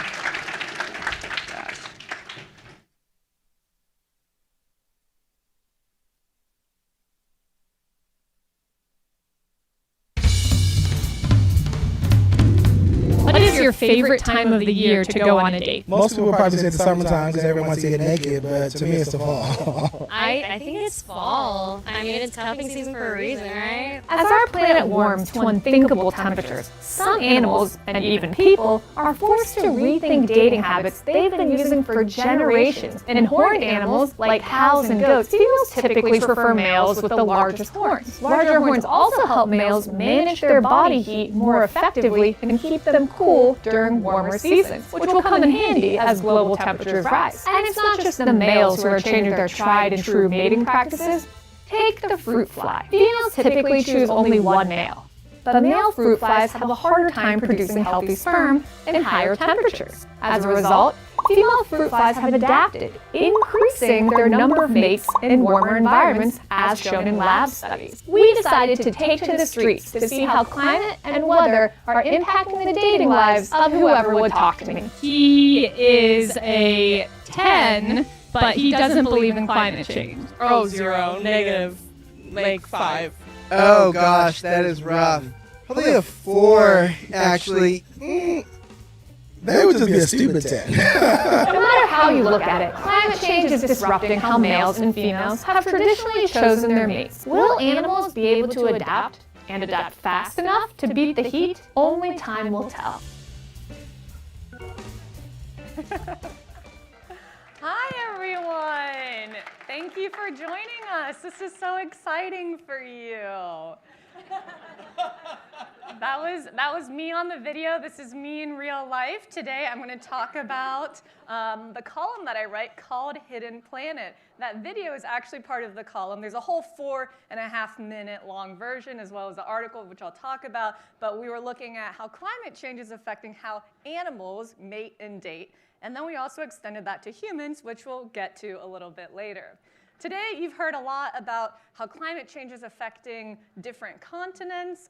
My column focuses more on the places you might not expect it to hit. Oh, he's got it. So that's what I'm going to talk about for Hidden Planet. My name is Kasha Patel. I am a science journalist at the Post. I cover environment, weather, and climate. And I really like my job because every day and all day I get to talk to scientists, and I'm always learning new things. Like I learned that astrophysicists are very good spellers because they're constantly spelling all these really long, complicated words like heliopause, spectroscopy, insufficient funding. Before I came at the Post, I actually used to work at a small science startup called NASA. Outside of my day job, I actually work as a stand-up comedian for about 10 years. And I specialize specifically in science-themed comedy. And if you think science comedy is made up, it kind of is. I think of science-themed comedy as finding humor in science, whether you do it inherently, you find what's funny about that situation, or you create your own humor. I'm going to demonstrate this with you right now with an original game called Climate Solution or Hollywood Plot. So for this game, we're going to need people to take out their cell phones, and you're going to open up your camera app, and then you're going to scan a QR code, and I'm going to give you this scenario, and you're going to vote in real time of whether you think this is a climate solution or something Hollywood made up. For the first scenario, countries across the world band together when they learn household appliances are accidentally destroying their owners. All right, we have about not that many people voting yet. All right, we're getting to it. I hope more of you vote in November is all I gotta say. But we'll get through this. All right, I'm gonna close polling in 5, 4, 3, 2. Some of you just don't want to use your cell phones. I applaud you. 1, the answer is, this is a climate solution. Some of you got this. This was the Montreal Protocol, which in my opinion is one of the happiest climate stories that we have, right? So you guys might all know this, but we had these chemicals that were being emitted by our aerosol cans, all these kind of our household appliances, and they were destroying our ozone layer, our Earth's natural sunscreen. But then we had this international agreement, and we took those out. And this NASA model here shows what would have happened if we didn't have the Montreal Protocol in 2064. And as you can see, it's all blue, and blue is not good. Next one, a simple man wears the same clothes every day. Just a simple man wears the same clothes every day. All right, many people see this as a climate solution. I feel like for many of you, it might be a personal climate solution. And I should say there's no wrong answer except the wrong answer. So, all right, we're going to close polling in 5, 4, 3, 2, 1. The answer is, oh, whoa, we're never going to know, are we? The answer is Groundhog Day. Bill Murray, who knew that he was such a climate advocate back in the day? In order to slow the catastrophic breakup of the Antarctic ice sheet, a highly specialized team designs a snow cannon that could reverse the damage. But will it work?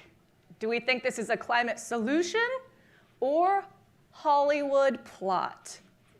This one is getting a little more even. Climate solution, Hollywood plot. This is our last one, so if you haven't voted, now's your chance to get in on it.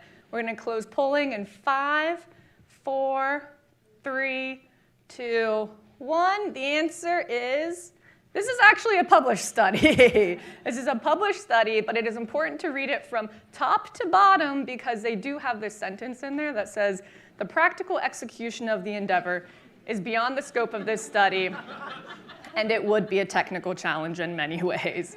So if you put Hollywood, I think you could also be right. Now, we have such an intelligent crowd here. I want you guys to do one last poll for me. This is what I do. I love science comedy, but I'm curious of, do you think science comedy has any value? I can tell you when I started, I just thought it was fun. You know, it was something that I knew my entire life. So I'm thinking, oh, that's just a fun thing. But do you think it could be good in educating people? Do you think it could be good in changing people's minds? Yes to both, or no, it's just fun. It's just how I want to unwind after a long climate summit. Oh, wow, this is very inspiring to me. Yes to both. That's so wonderful. So I can tell you, I was skeptical when I started that it had any use beyond just making people laugh. So I decided to do my own formal and informal research about it. So I actually have a TEDx talk where I analyzed over 500 of my stand-up jokes, and I wanted to see which ones performed the best. And it turned out that my science jokes performed better than my non-science jokes. And then I worked with researchers across the country to make this into a study where we used my science jokes and we put them in front of people to see how effective was the communication. And we found out it didn't really matter what you looked like if you were a scientist or a comedian if your joke was funny enough, and that was the key. Now, what does this have to do with the Washington Post? All right, Katya's up here, cool, she has a weird skill set. How does that go with a media legacy company like the Washington Post? Well, 2 words, Hidden Planet. Hidden Planet is this space where I can talk about climate, weather, science, environment, all these things, but in a way that I can tap into people's natural awe about Earth. Sometimes it's a place where I can put a little more levity in, which you saw in the video. And also, we try and create this environment, like a party-like atmosphere in the comments section, and people get very into it. People get very into it, trust me. For example, this is a science article that I wrote. Can't go to the moon, this crater in Canada is the next best thing. Now, you can see this crater in this photo, and you can see what's really, really interesting about this is it has the same type of rocks here as it does on the moon. So there was a researcher who was sending NASA astronauts there just kind of informally saying, hey, like this is what you're looking for when you go to the moon. Also, it's a very remote location, so if something bad happens or you need to find your way out, that's kind of similar to what's going to happen on the moon. So I wrote this sentence in here, and I said, much like most of my dating life, the remote location of the crater is isolated from most humans and mimics the aloneness felt on the moon. And the comments did not disappoint. We had a lot of people who were just very positive, well-written article. But I do like the highlighted one. I'm too old to compete, Kasia, but with 3 scientist sons, I dream of having a daughter-in-law like you. Stay true. I got multiple marriage proposals out of this, so if any journalist is having a hard time, just write that you're single in all your articles. It will work out eventually. Now, that's all well and good when you talk about something like a crater, but what do you do when you're talking about climate change, right? We have this crisis. It's doom and gloom. People are already sad about it. How can you make something like that more engaging, more fun? Well, you have to do it with a specific angle. This is an article that I wrote shortly after the IPCC came out. This is talking about extreme weather, how hurricanes, heat waves, flooding, it's going to get a lot worse in coming decades. But it's very technical, right? It's a lot of it's a lot of numbers, it's a lot of data. It can kind of go over people's head, they gloss over it. So I pitched to our Washington Post TikTok team a more visual way to show that. Heat waves are going to get a lot worse as global temperatures rise. But how much worse? Let's take a look. Dave, we'll see events that used to occur on average once every 50 years increase in frequency and intensity. Today, heat waves are 5 times more likely to occur than they did in the pre-industrial era. At 1.5 degrees Celsius, heat waves will be 9 times more likely and 2 degrees hotter. Nope, sorry, you're also going through a drought. At 2 degrees Celsius, 14 times more likely and 3 degrees hotter. Oh yeah, your risk for fires has also gone up. So what I like about that video, it's pretty subtle, but we also get this idea of compound events, right? Like not only are we going to have heat waves, we're going to be also having drought at the same time and fire. And we do all of that in like 30 seconds, which I think is pretty incredible. This is this next article, how mating is changing in a hotter world. Like I said, I already showed you that top article, or the top video. But this was interesting because it's not based off of any single study. It was just something that I thought of just because of how I know biology works. And I had to interview a lot of people to kind of see, is this a thing we're seeing? And it is an emerging science. So, I mean, we are all familiar with peacocks and dragonflies and, you know, the big mane of lions and everything. And the idea is, like, we learn it in school, right? Like, oh, the peacock, they have this, like, ornate, beautiful colors. It takes more energy to do that. Sometimes they'll do this nice dance for the female. But what happens in a warming world where it just becomes harder to live day to day? can you expend that same energy to attract the mate? And what some of the research found is that, for instance, dragonflies, they are losing their darker pigments. When they have the darker pigments, they do absorb more sunlight and they get hotter. And it's unprecedented from what researchers have seen in previous studies. And at the same time, we're also seeing sometimes females in higher temperatures are changing their taste. That perhaps they don't want the male, or I mean, if a seahorse, it can be reversed, but perhaps they don't want the male that's expending so much energy into themselves because now they're not going to have enough energy to put back into the relationship. This sounds a lot like humans right now, but you know, it's not. We do see some of this with humans as well. Obviously, humans are weakly sexually selected, and we have a lot of messy things going on, but there was a study that showed when there were days higher than 80 degrees, birth rates actually went down 8 to 10 months later. Now, there was a separate study that showed it's probably not because people were doing it less on those really hot days, but it had something to do with the reproductive health, which we saw in fruit flies and labs and stuff. So there was something about it that 8 to 10 months later, there was just lower birth rate. There was also, you guys might be familiar, OkCupid, they put out some data showing that if you mention climate change in your profile, you do get more matches and you do get more likes.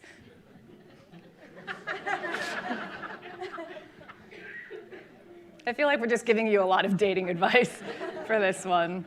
This was one of the comments for the article. I like the amount of effort this person put into it. The evolution of human dating. Cavemen, hey babe, wanna come over? I have a dead animal.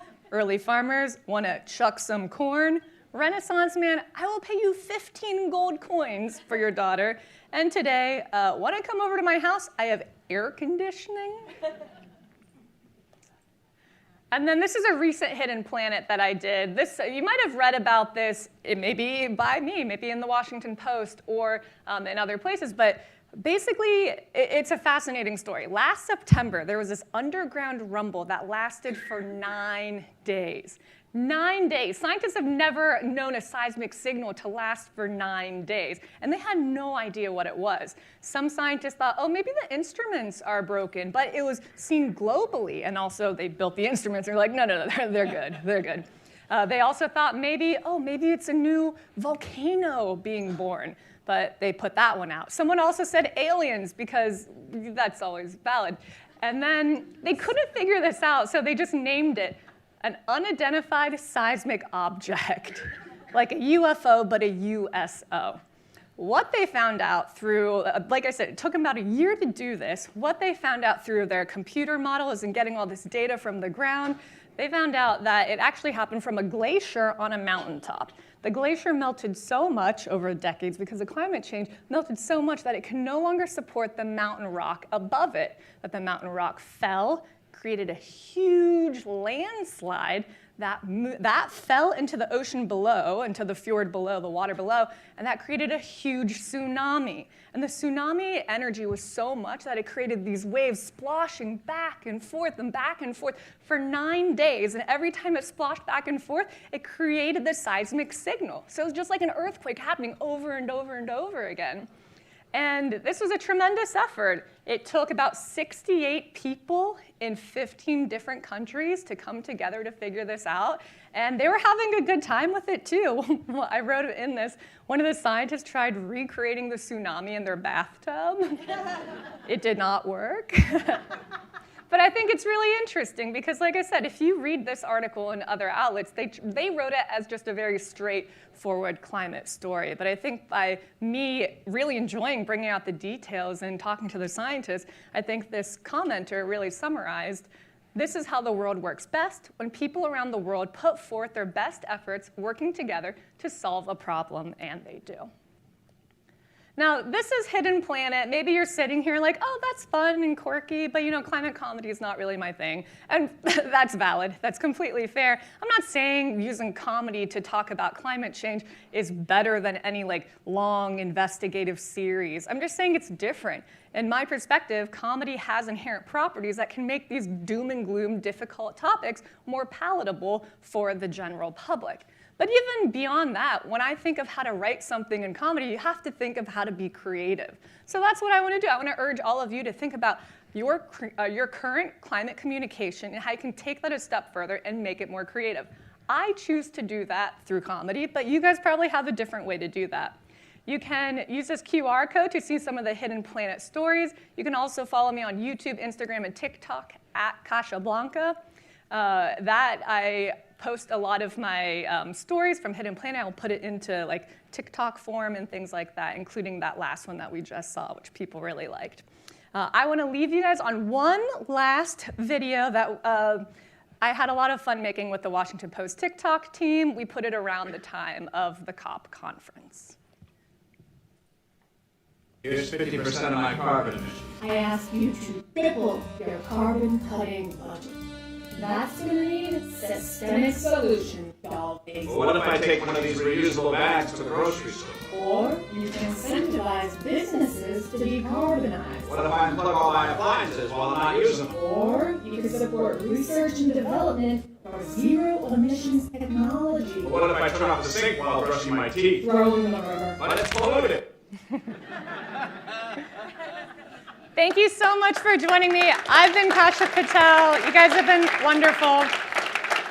Please stay tuned. We have so many things coming up. Right now, we're going to go to a short break and can actually go outside and see in this lobby area. We have our Washington Post cartoonist who has been live cartooning all the things. So please check that out and come back here. We have a rest of a great day. Thank you so much. I've been Kasha Patel. Have a good night.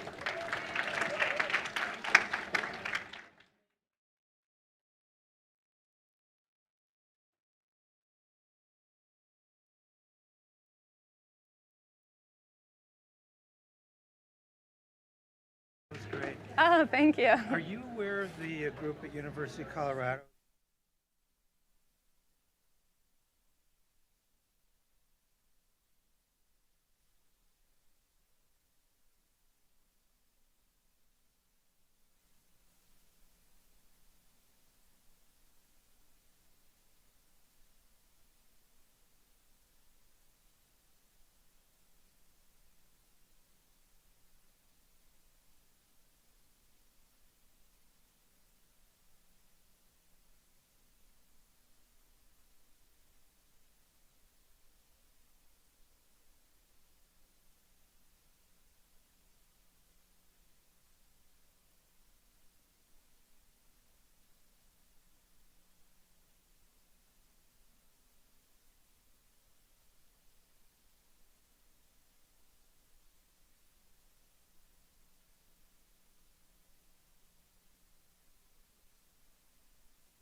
First steps on my 7th continent. Welcome to Antarctica. Here's the welcoming party. Hi, guys.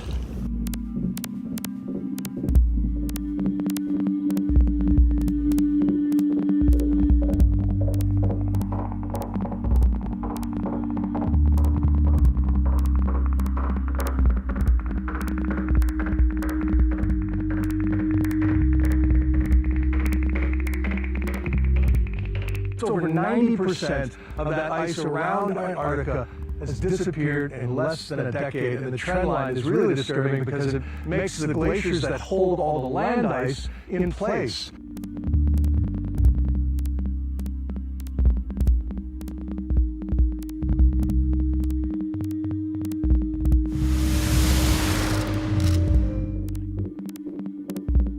I never imagined that you could see glaciers this big disappearing in such a short time.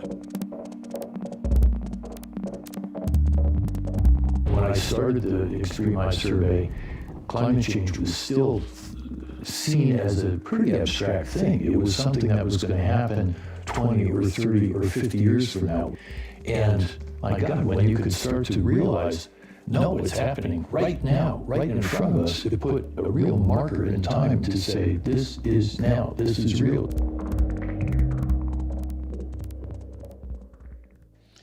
Good afternoon and welcome back. I'm Jonathan Capehart, Associate Editor at The Washington Post. You're about to meet two men, one a photographer, the other a reporter, who have used their powerful storytelling to chronicle how a changing climate is impacting the world. But today, our conversation is about warming temperatures, how they are impacting Antarctica. Please welcome photographer James Balog and CNN Chief Climate Correspondent Bill Weir. Thank you. Thank you. Thank you. So, James, you've captured some of the most powerful images depicting the rapid change in vanishing ice, which we saw in the opening montage. What do those images tell us about global climate change, specifically its impact on the continent of Antarctica? Yeah, well, we are a species that looks for patterns and likes to tell itself stories about the patterns.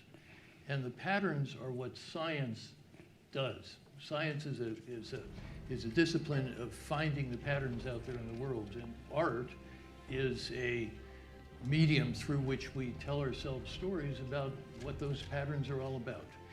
And so when I, as a photographer, was out there looking at ice, really as an aesthetic, subjective, emotional response to the world that I saw changing around me, it collected this visual evidence that people could understand. It wasn't about charts and graphs and statistics. It was real and it was immediate and it was tangible for people who were not educated in hardcore quantitative science. The critical story about Antarctica is that there are two particular places in Antarctica where the ice is very unsteady. One is in the Antarctic Peninsula, which is that long finger that sticks up from the main body of Antarctica towards South America. And the other part is down to the west of that, called West Antarctica. And there are very, very big glaciers there that are unsteady and unstable and in the process of getting broken up by the warming ocean. It's basically underneath that ice. It's an archipelago of islands that's capped by the ice, which is on the land and floating on the water. So as that breaks up, large quantities of frozen water can wind up in the ocean.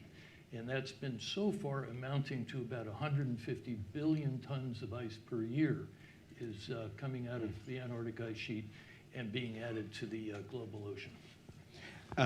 Bill, you've been to Antarctica. We saw your excitement arriving for your first visit. How is what does the continent capture about both nature's wonders and the peril facing our planet today?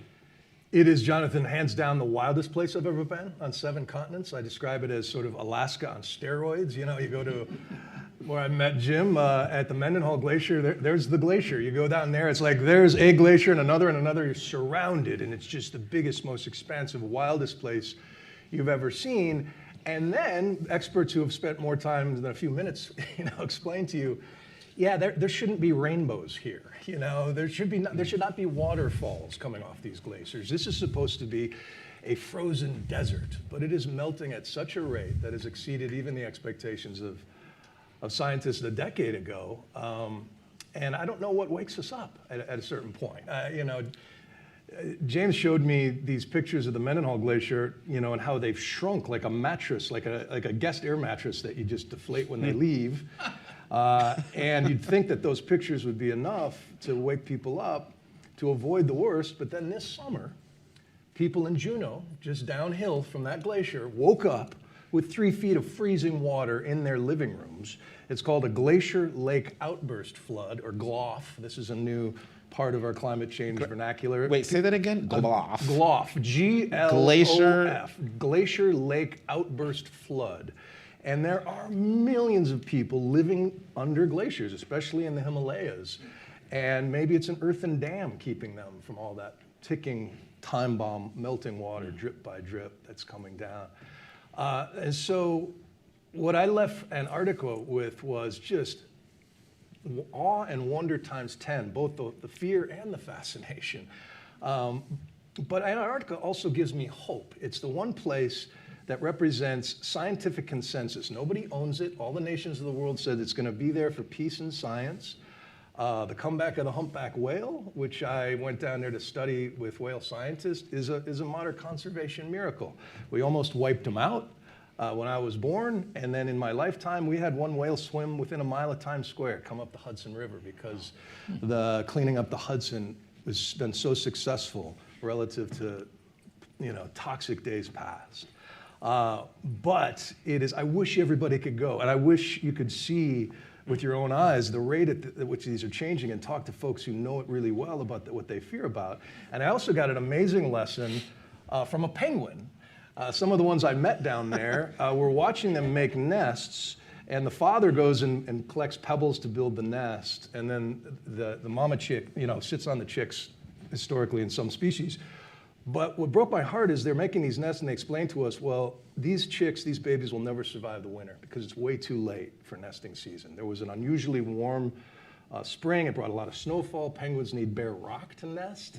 And so some species, like chinstrap penguins, are trying to hatch their eggs in standing water. They just hadn't adapted. But Gentoo penguins, this one particular species, really flexible. They're moving their nests. They're going further south. They're finding the cold spots. They're being adaptive. And as a result, their numbers are skyrocketing while the other species are crashing. And the scientists who study them say, there's a lesson for us in that. The humans that are more adaptive, especially on coastal cities and building and putting more mangroves and understanding what's coming, will be the ones that suffer the least. So James, you're one of those people who has been to Antarctica more than one time. How many times have you been? 6 in Antarctica, about a dozen in Greenland, 25 in Alaska, and on and on and on.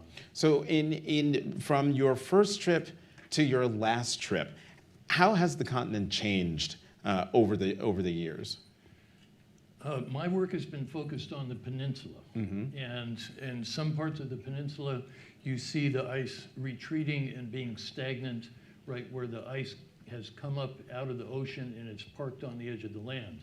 We actually just had a time-lapse camera just this year that showed a big tongue of ice coming out from the mountains and laying out on the water where there hasn't been ice floating on the water for a long time.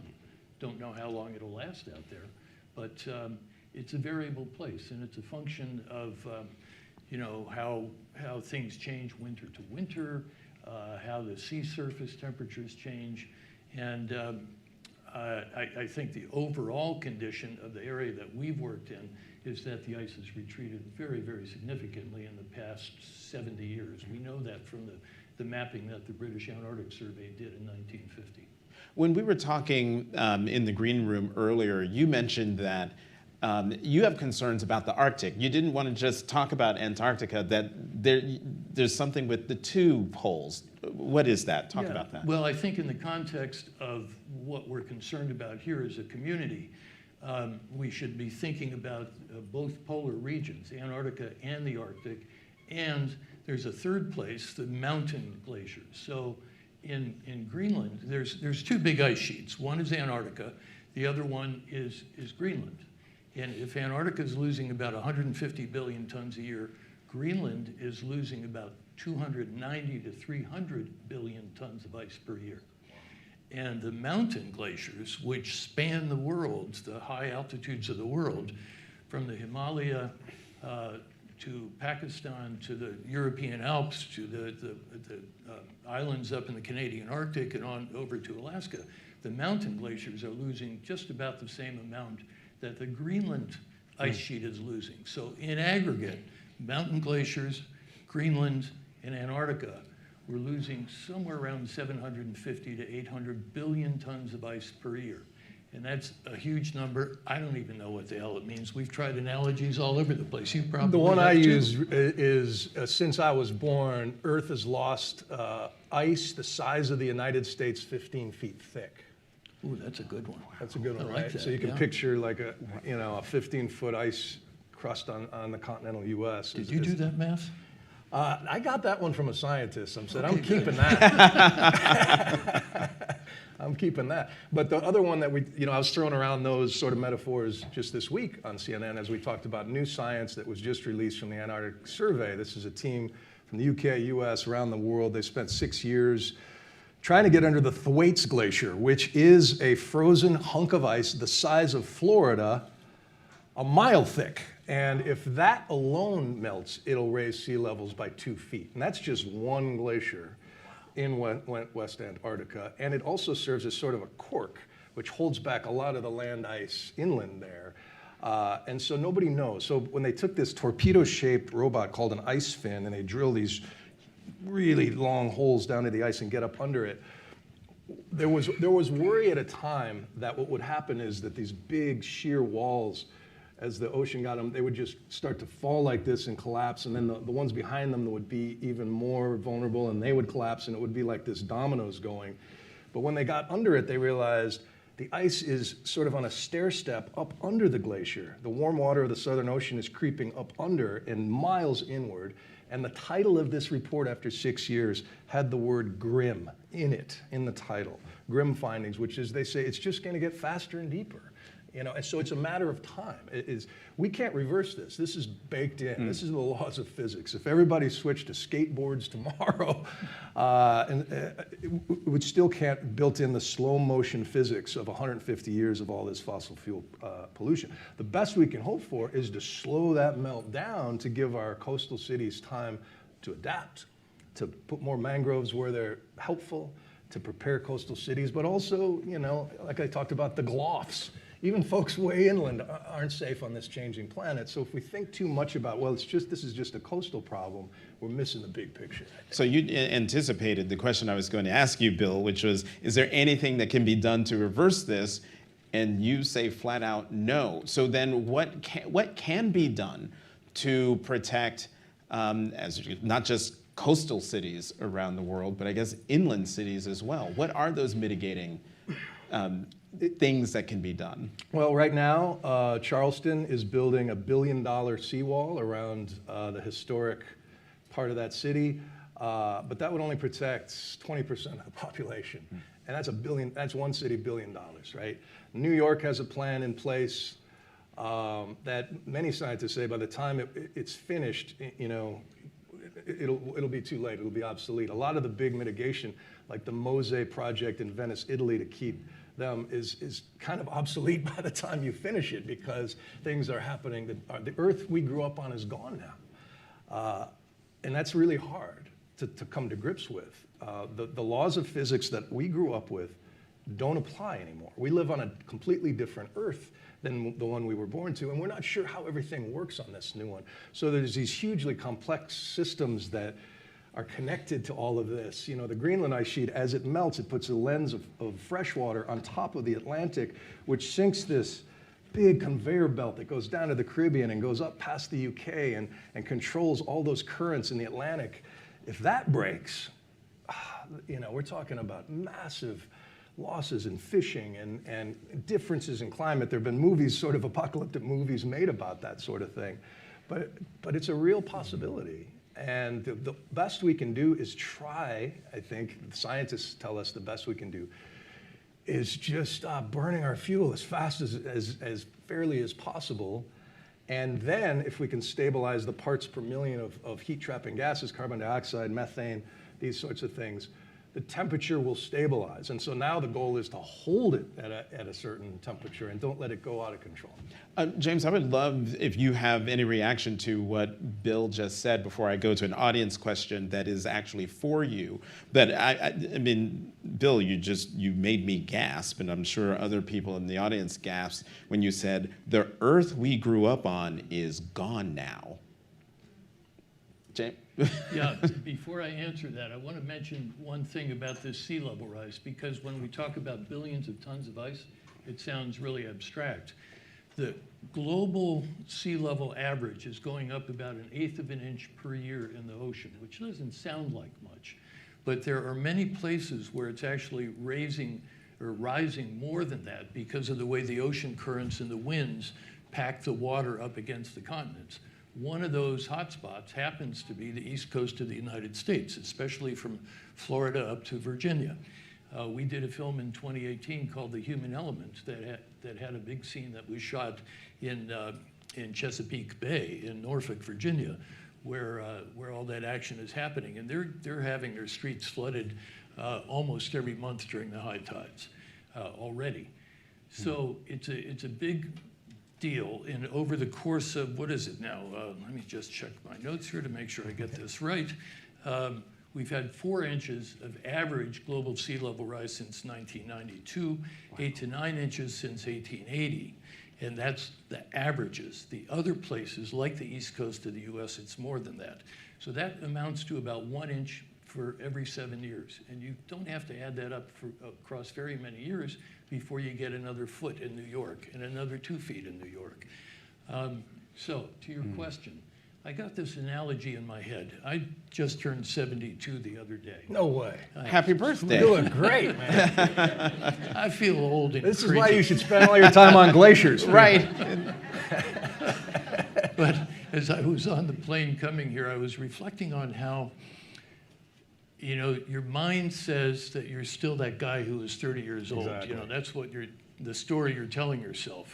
But your joints and your doctor are telling you that you're a different creature. You know, you've left that old guy behind, that earlier person behind, and you're a different person now.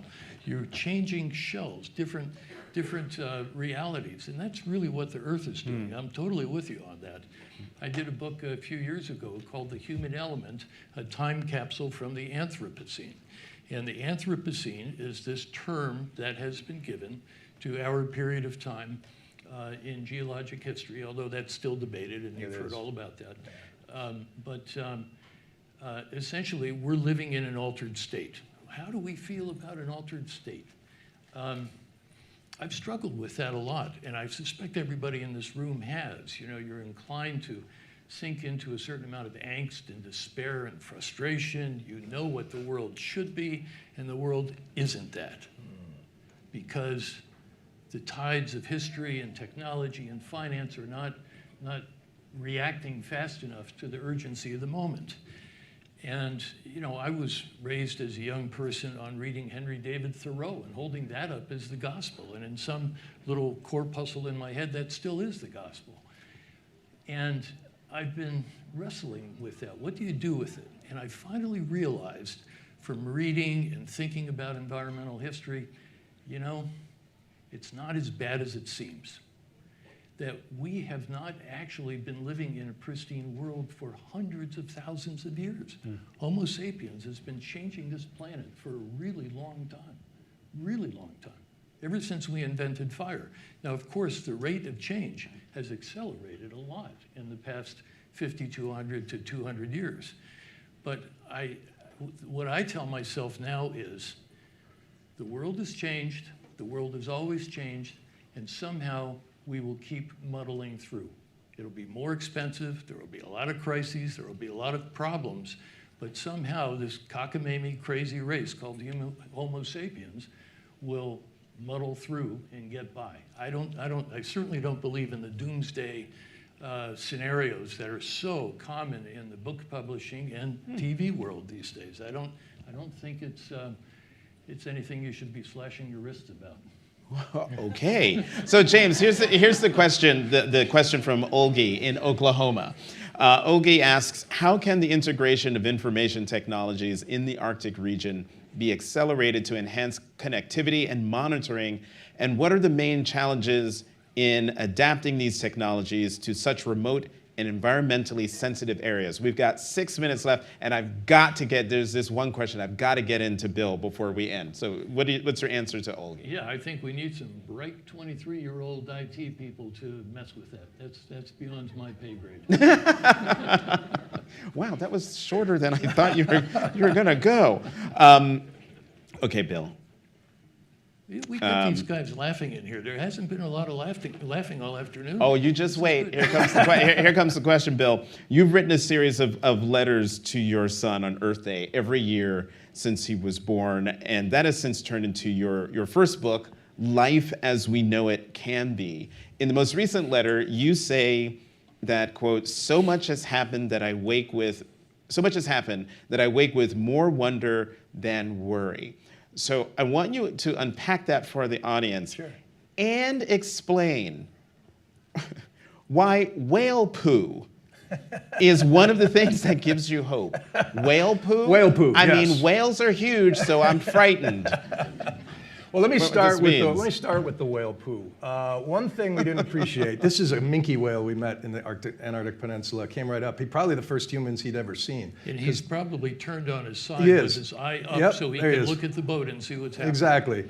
And those are diatoms, as they're like, sort of an algae on him there, which means he probably did not migrate. So he's been down there, probably didn't see any humans. But we didn't realize when the whaling industry devastated 95% of the big baleen whaling stocks in the world, we didn't realize we were killing the ocean's fertilizer pumps. Because when a whale goes down to take a deep breath, which you don't realize the pressure, they can't poo down there. So when they come up for a breath, they release fertilizer by the acre. And within a day, the sea life that comes and is drawn to that, it is the building block of the ocean. It's where the plankton feeds. That feeds the krill, which feeds the whales and the seals and the penguins and all the way on the food chain. Sir David King, the UK's former climate envoy, who's now at Oxford and has the Center for Climate Repair, or Cambridge, don't want to mix those up, at Cambridge, he's arguing we should use volcanic ash as a stand-in for whale poo and seed the oceans to try to bring back this biomass and bring back the health of the oceans. They tried that before with iron filings. It set off these algae blooms, so that's a controversial thing, but they're doing test projects around. But in answer to your question, Jonathan, my son was born at the height of the pandemic in 2020, and I was looking out at a world in lockdown thinking, my kid is gonna live to see the 22nd century, you know? And in the first 4 years of his life now, so much has happened. The Inflation Reduction Act was passed, which uncorked all of this excitement among the climate entrepreneurs that I talked to, the professors, the field scientists. Suddenly, people are taking this seriously. And there are industries nobody's even talked about that are the next billion-dollar industry. Thermal batteries. This is basically a hot rock in a box that's hot enough to make steel or heat cities. The steam you see coming out of the streets in New York, right now it's made with dirty fuel oil. Soon it could be made with a hot rock in a box, heated up by a windmill somewhere off of Long Island somewhere. Within a few years, there is so much potential, so much happening that we're just not talking about yet. And the other thing that gives me hope is something called pluralistic ignorance. A few years ago, some researchers from Boston College and Princeton and other places asked a bunch of Americans, guess what percentage of your fellow Americans care about climate and doing something about it? And regardless of party, most people guess between 30 and 40%. In reality, it's 66 to 80%. You are surrounded by allies you don't even know you have because people don't want to talk about climate change at a cocktail party or a drop-off. You don't want to be the downer. But if we change the way we talk about it, you know, we remember Dr. King, of course, for calling out the nightmare, but we remember I Have a Dream because he painted a picture of a better future. And so maybe the talk is, hey, did you see Oakland? They got all electric school buses now. So no more diesel fuels, you know? And then they plug the school into the bus as a battery and light things up after night. Wouldn't it be cool if we got some of that? You know, there's all these better ways, more sustainable, healthier, happier, without missing a beat in comfort levels in many cases.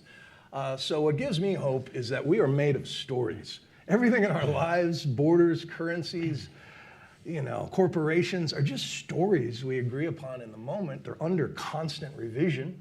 The political parties of our lifetimes, you're seeing how they're being constantly revised based on personalities or changes or stories as they shift. And the idea that people could start rowing in the same direction to create a healthier earth for all of us, it's doable. It's right there. It's just a matter of us telling better stories. So now that I know what whale poo is all about, because when I saw the question, I was like, wait, what is that? So whale poo is fertilizer, and when you talked about it, I don't know, I'm sure you all saw the front page of that other publication, but it is the hometown paper here, the New York Times, where it has the front page, bold plan would turn the world's oceans into carbon busters. And it says it's this machine that will grind up limestone inside a tall green silo and release the powder into the nearby West River Picatu, creating a chalky plume that should dissolve within minutes. The effect could be potent, scientists say. Rivers contain carbon dioxide that is constantly escaping into the air, where it traps heat and warms the planet. But adding limestone converts some of that carbon dioxide into a stable molecule that instead stays underwater and washes into the sea, where it should remain trapped for thousands of years. Yeah. This is similar to rock weathering, where if you put certain rock on a beach or on a farmer's field, it draws down carbon. It's just one of many nature-based solutions that are out there that people are super excited about. Biochar is another one. There's these invasive weeds in India. You char them, put them on farm fields. They not only regenerate soil, but they lock away carbon. All kinds of ideas like that. And I want to pick up that thread also. I was maybe a little bit too pragmatic and resigned in my previous answer about reasons for hope. And I think the technology and the community response, both of those things are reasons for hope. I read this stuff constantly, as I'm sure you do. And every time you open up any one of a number of websites or whatever, there's some new technology like this, this limestone business where you go, yeah, okay, that's brilliant. And these things take a long time to get up to scale. But the fact of the matter is that human ingenuity is a really, really, really powerful engine. And we have this ability to rejigger things if and when we get the right social and financial signals, and there are a lot of good choices out there that will take us into the next world. Jennifer Morgan talking about 60% of the German electrical grid a couple hours ago. 60% of the German electrical grid is renewable. It's mind-boggling. Not exactly the sunshine state either. Yeah, Germany. exactly. Yeah. No, exactly. And it's fantastic. And the other thing that I take a lot of heart from when I'm feeling kind of down in the dumps is to realize that we live in a community of like-minded people and like-minded energies and like-minded intellectual passions. Frankly, I grew up as an individualistic, young, adolescent American. I was out climbing mountains on my own with one or two partners for a good bit of my early life, and I thought you had to do everything on your own. Well, the fact of the matter is, as I'm certainly a lot older and maybe a little bit wiser, I realize that we do things in communities, and we're here today because we're in a community, and that gives us power and it gives us potential and capability, and that's ultimately one of the key things that will move the humankind forward into a better behavior in relationship to the planet. Mm-hmm. And I think even in an election year, if you can't agree with your neighbor on which yard sign they have there, you can't agree on the hiking trail or the fishing hole that you love. You can discuss the changes that you've seen just in your own lifetimes and what leads to that and how we can be better stewards of this beautiful planet. We're all in this together. Sometimes I say sadly, but we are all in this together. Bill, in the 43 seconds that we have left, I can't let you go without asking you real quickly a question about the Amazon, which you've spent years covering. Right now, there are wildfires have reached new highs across huge parts of South America. Real quickly, what's at stake, especially with regard to the biodiversity there?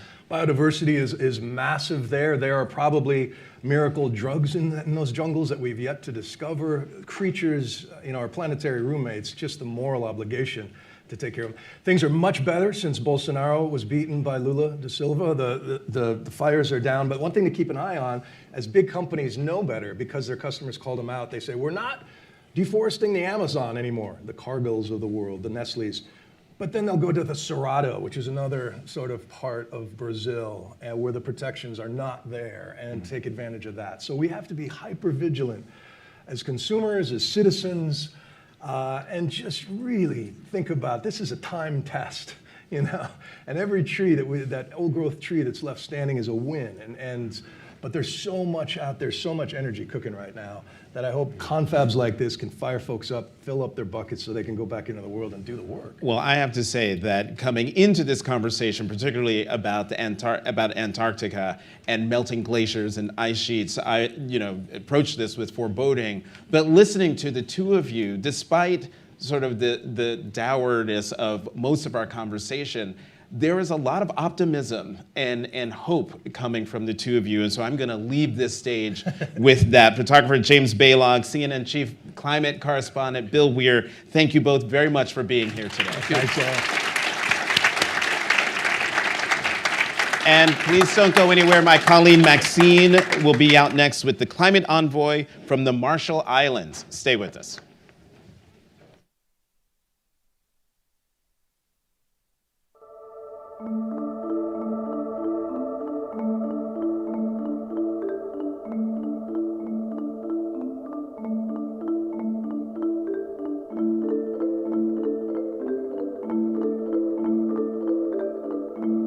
We're on the front lines. We're on the front of the front lines. We are the most vulnerable.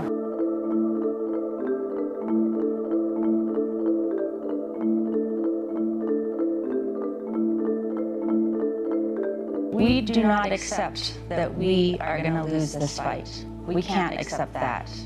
We are going to fight to protect our territory, to protect our people, and that is what I'm here to do.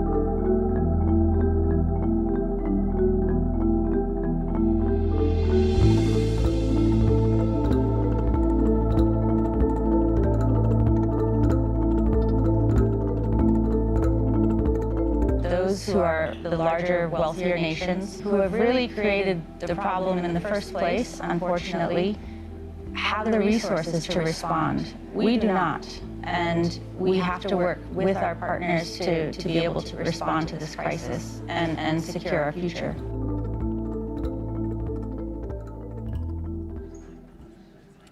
Good afternoon. How's everyone doing? For those of you just joining and who didn't catch the last panel I moderated, I'm Maxine Joslow, a climate policy and politics reporter here at the Washington Post, and I'm delighted to be joined by Tina Steggy, the climate envoy for the Marshall Islands. Tina, thank you so much for joining us. Thank you, Maxine. Thanks for having me, and thank you to all of you for being here. It's wonderful to see a packed house. It is, and we just talked about Antarctica. We're now shifting around the world to the Marshall Islands to talk about your fight for a livable future in the face of sea level rise and extreme climate change. The Marshall Islands are highly, highly vulnerable to climate change. The territory may cease to exist if we see 2 degrees Celsius of global warming above pre-industrial levels. Help the audience understand why you've said that climate change is something that the Marshall Islands are really, truly on the front lines of. Well, I think you all saw that video. I wasn't expecting the video, so it showed you a bit of what Madro, which is actually the atoll that I grew up on, is like. You can see if you fly into the Marshall Islands, as you're landing in our airport, you don't actually see much runway. Pretty much what you see is blue. So the picture you saw just now, that's all of the country. So it's all coast. There is no area for us that isn't coastline. We're 2 meters above sea level, which is between 6 and 7 feet. And so even in the last panel, you were hearing about sea level rise. it makes climate change an existential threat for us, and one that we are confronting now. And I think also one in which we've known for a long time now that it's a different world. And the world that, I was born into is not the world that my children or my grandchildren will be born into, and the land around us and the ocean around us will look completely different. And so we're confronting that reality and trying to imagine what that world will look like and how we will fit into it. Yeah. And earlier this year, there was a series of extreme waves that hit one of the islands in the region. This has been attributed to sea level rise. So how might extreme weather events like this be a demonstration of what could come in the future for the Marshall Islands? So that wave action got quite a bit of attention from around the world. I don't know if many of you know this, but the United States has a military base in the Marshall Islands. And those videos were from Americans living on that base. And it was really interesting to me, actually, because when that video started rocketing around the world, I was just thinking of all the times we'd had similar events, and there was no video that rocketed around the world. So it wasn't a surprise to me what people saw. And that was a little bit on the extreme side, but to be honest, monthly we have tides that inundate homes or people's backyards. It's something we're living with daily already. I've spoken before, but there are parts of the island where if at a particularly high king tide, water will bubble up through the coral atoll land. So we are dealing not just with extreme weather events that are in the future, we're dealing with inundations, droughts, circumstances that are affecting daily life now. And we know that these will only be exacerbated as the temperature rises. And it's the main reason we've been such a strong voice on keeping temperature rise to 1.5 degrees. Because at 1.5, we have the possibility of adaptation. It's hard. We know that. Beyond 1.5, it becomes much, much, much more difficult for us. Yeah, and on that note, on adaptation, can you tell us more about what you and the Marshall Islands are doing to adapt to rising sea levels and other climate impacts and ensure the livability and survivability of the islands? So we spent so much time for many years in the international arena advocating for 1.5 and really trying to push for that to keep the temperature to 1.5. The world has not come along with us as fast as we need it to. And so a few years ago, we really made the decision that we had to look very clearly at adaptation options and what those were for us. And just before COVID, actually, started what we call our National Adaptation Plan, which we call our Survival Plan. That came out, and we finished it. COVID was real difficult. I'm not sure if you know, but the Marshall is about the size of Mexico, except it's all water. We have about 1,000 islands. And if you took all of those islands and put them together, it wouldn't be much larger than DC. So we're talking about very small islands scattered over a massive, expansive ocean.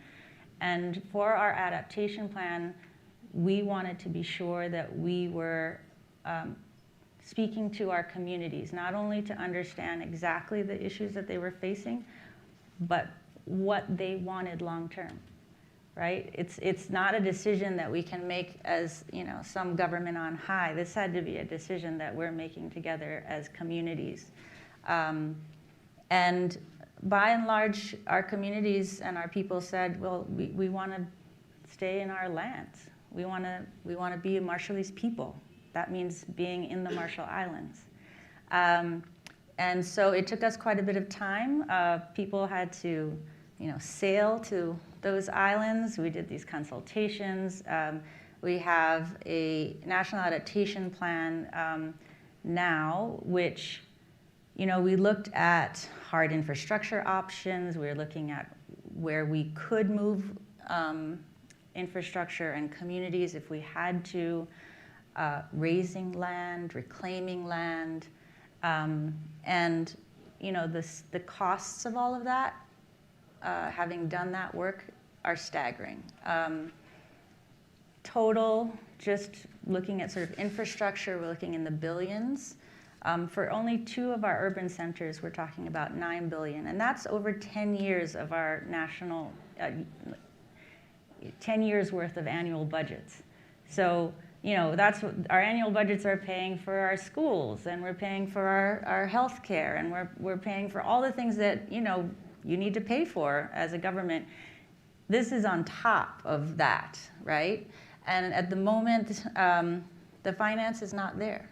It's just not there. And so a big part of my job now is, as a climate person, to be talking about finance, to be going to the World Bank and the IMF, and also talking to countries who do have the resources to explain, how do we do this collectively? Because there's no way that the Marshalls can do it on its own. You've just told us about your adaptation plan, or what you call your survival plan. Do you think there is a tipping point, though, where the Marshall Islands or parts of the Marshall Islands might become uninhabitable? There are points where we have to make really hard decisions, and I think that's where I had referred earlier to the fact that we're having to consider moving, looking at which islands are the most resilient, and if people could move there, and what infrastructure we can build to safeguard, whether it's seawalls or through reclamation. But that's why we're also just talking about, there's a term of art, it's transformational adaptation. It's beyond building a seawall, because there are tipping points, and so we need to transform in order to meet those tipping points. And the world is changing so fast. The question is whether or not we will have enough time, we will be able to bend the curve on the temperature rise such that we will have enough time to put in place the transformational measures we're going to need to be able to manage all of the change. And that's something that is hitting us and facing us very immediately. But as I think you heard in the last panel, it's hitting and facing communities around the world. New York has its plan. New York has a lot more resources than the Marshall Islands, and the ability to put those plans in place. And I think for us, the question is, are we, after all the work we've done to explain and to push for the world we need, is it enough to actually keep us safe? And going back to this idea of financing and the fact that these infrastructure upgrades for adaptation could cost in the billions of dollars, and that's just for 2 of your major cities, 2 of your major population centers, not the Marshall Islands as a whole. Financing and climate finance has been a big topic at COPs, the annual climate summits. We have one coming up in November in Baku, Azerbaijan, that you and I will both be at, I think. Mm-hmm. And we were both in the last one in Dubai last December, where countries agreed to phase out oil, gas, and coal and put the world on a pathway to a 1.5 degree future. Heading into this next COP, what progress do you think has been made on the financing piece of the equation, and what progress has been made or can be made on the fossil fuel phase-out piece? So it was pretty historic for those of you who actually follow these crazy things we call I cops. think people in the room definitely do. That we actually had a COP where we could speak to the source of the problem. It's crazy, right? 30 years of COPs, and last year is the first time we could say it's, yes, fossil fuels. So it was historic. We weren't able to talk about finance.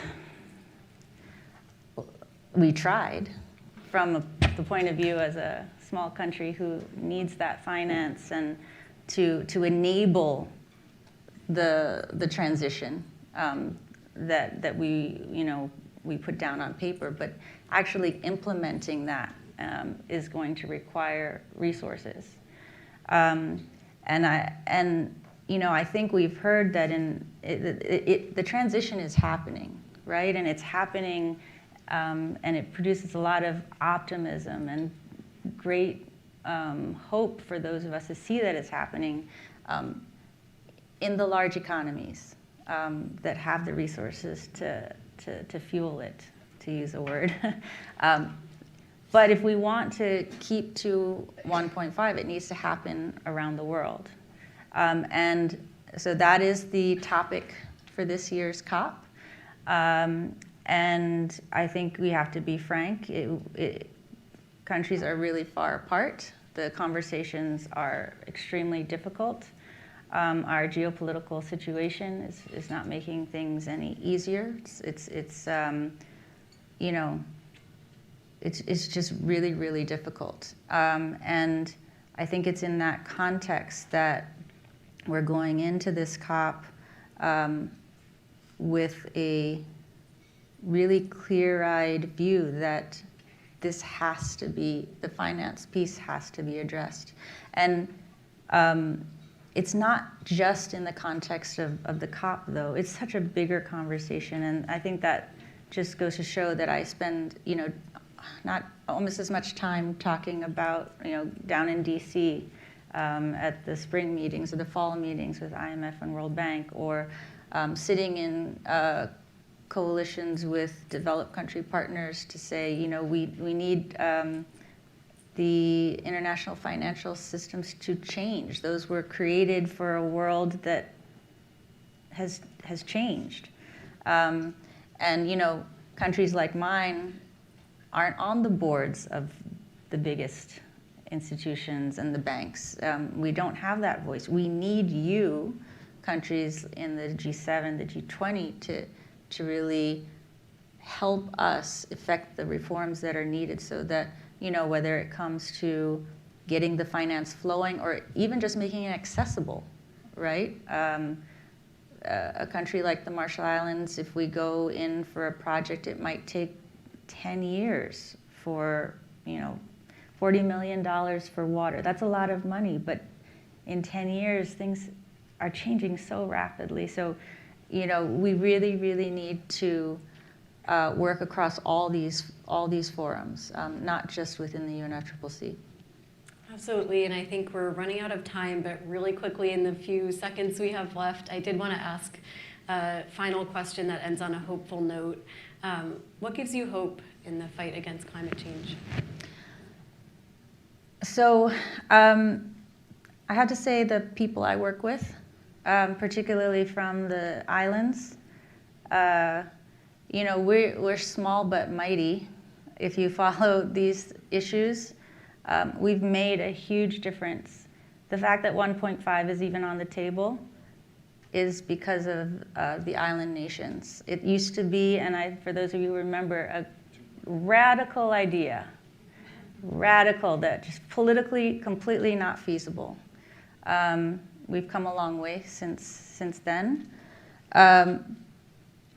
We're strong when we're together as islands, but it's also that just coalitions, and it's one of the reasons the Marshalls, reaches out to all the countries that it can. Tony DeBroom, my uncle, who started the High Ambition Coalition, which the Marshalls continues to convene, sort of inspires me to continue to reach out.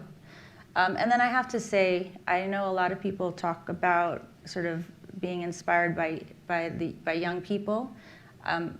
we can't put this problem on their shoulders, but at the same time, the energy and the knowledge that they bring to the problem really does inspire me. I was in a school here in New York actually earlier this year with fourth graders, and they were telling me about what needed to be done, whether it was, electric vehicles. They were telling me about the impact of extreme weather events in the Caribbean. There was so much knowledge, and thank goodness I get to go do that kind of stuff, especially after spending a few weeks at COP.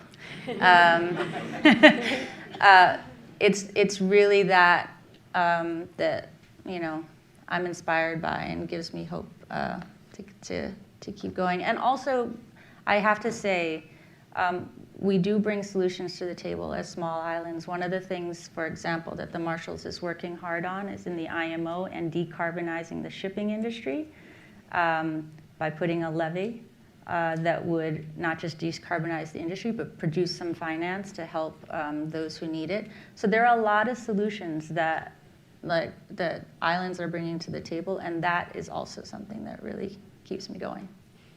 Tina Steggy, Climate Envoy for the Marshall Islands, thank you so much. Thanks, Maxine. And please don't go anywhere. My colleague Zach Goldfarb will be out next talking about North America and energy moonshots, so stay with us. Thank you.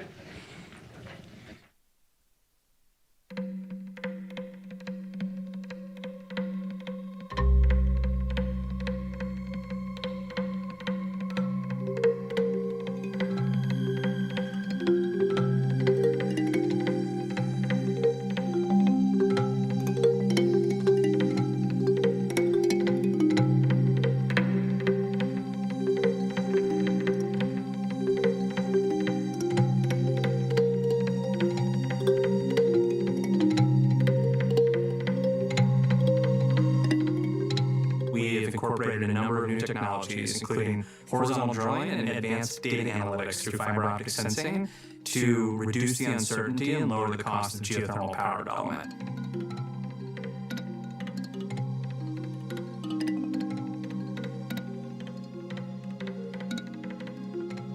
We went looking for things that did exist but which had never been commercialized, and we saw iron air and we said, this looks like now there's a killer app. And that killer app is on the grid for much longer duration than any of the other technologies can go after.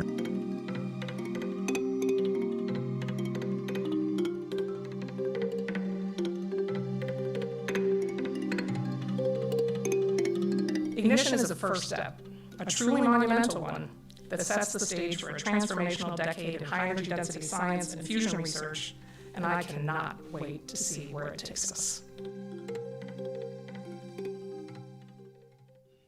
Great. Hi, everyone. I'm Zach Goldfarb. I'm climate editor at The Post, and I'm really excited for our next discussion, which is on the future of energy in America. Three great guests. Tim Latimer is CEO of Fervo Energy. Dr. Kim Budell is the director of the Lawrence Livermore National Laboratory. And Matteo Jaramillo is co-founder and CEO of Form Energy. Thanks so much for being here. Kim, I'd like to start with you.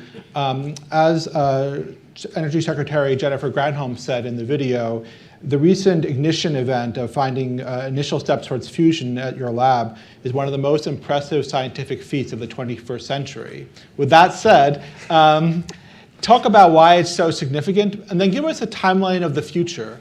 What's next, and then what comes after that, till this could be a real technology that we could all benefit from. Sure, Zach, thanks very much. So fusion research has been ongoing for many, many decades. So at our lab, we've been working on the fusion technique that we pursue, inertial confinement fusion, for 60 years. And magnetic fusion research has been on a similar timeline. So many, many decades of research into the fundamental aspects of fusion have brought us to this point. And really, fusion, we know it works. The sun is powered by fusion. Unfortunately, the sun uses gravity to create fusion energy. We don't have that. So the quest has been to create a way to create those fusion reactions in a laboratory scale so that we can harness their energy and use them for power production. So at our lab, we've built the world's largest, most energetic laser, the National Ignition Facility. We concentrate the energy from that laser into a very, very small volume. That creates a really, really hot little oven. In that oven, we put a capsule filled with the fusion fuel. The outside surface of the capsule blows off. That pushes the inner surface in and squeezes that fuel up and creates the fusion reactions. So in December of 2022, for the first time by any technique anywhere, we achieved energy gain greater than 1 in a fusion experiment. So it took 2 million joules of laser energy to drive the experiment, and we got more than 3 million joules of fusion energy out. So that's a huge game-changing moment for the whole community. We know it's possible to get across that threshold. Now, of course, it took 300 million joules off the grid to run the laser. So we're not quite putting power out the door yet. But some of the most significant physics challenges, is it possible at this scale to drive these reactions? The answer is yes. So now we're on much more of a steep physics learning curve and need to solve some real technical problems. So materials that can survive in high radiation environments over time. Laser drivers that are much more efficient. My laser is about 1% efficient, so we probably need 20% efficiency. Targets that are simpler, cheaper to make and manufacture at scale. We can do 1 fusion experiment a week. You need to do it 10 times a second in a fusion reactor. So these are all solvable problems, and they need researchers focused on them, really driving the technology forward. And I'll just note, time at some level is money. So the level of investment we have going into fusion in the private sector is fantastic right now, more than $6 billion. We need the public sector investment to match that so that we can solve some of these large-scale problems that places like my lab were really built to solve. So the answer to when, this administration has put a bold decadal goal for commercial fusion energy, and many companies are working toward that timeline. I'd put my bet somewhere between 10 and 20 years based on where we are on the investment scale, but we can bring those timelines closer with more investment. Great. Well, I want to come back to that, but Matteo, first I want to talk a little bit about storing energy.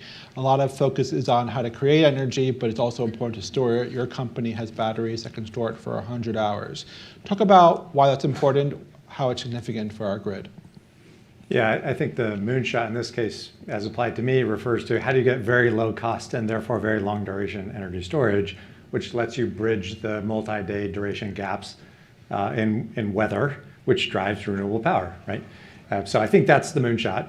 I will resist, however, being placed into the moonshot category simply because we are making those batteries today. They do exist. They in fact exist economically today. And we built a factory in West Virginia on an old steel mill site. We're producing those batteries today, and we're delivering those first ones to customers at the end of the year. So hopefully we land on the moon here in like 3 months, I suppose. Thanks. That's the factory that we've built there in West Virginia. The trick is to, of course, make the right trade-offs in pursuit of that very low CapEx cost, which is what you need to get to that very long duration to bridge those gaps. And what we identified starting the company about 7 years ago was some of the trade-offs were maybe counterintuitive a little bit. Primarily, you can think about sort of what drives battery development and sort of the pursuit of batteries. What do we value in them over the last 30 or 40 years? And it's been driven by consumer electronics. So ever denser, ever high cycling batteries that we can put in our pockets literally or drive in our cars. And that runs a little bit orthogonal to what we really need for the grid, which again is just really low cost, right? We don't really need to move them around a whole lot or cycle them a whole lot, it turns out, if my goal is to have very long duration cycles.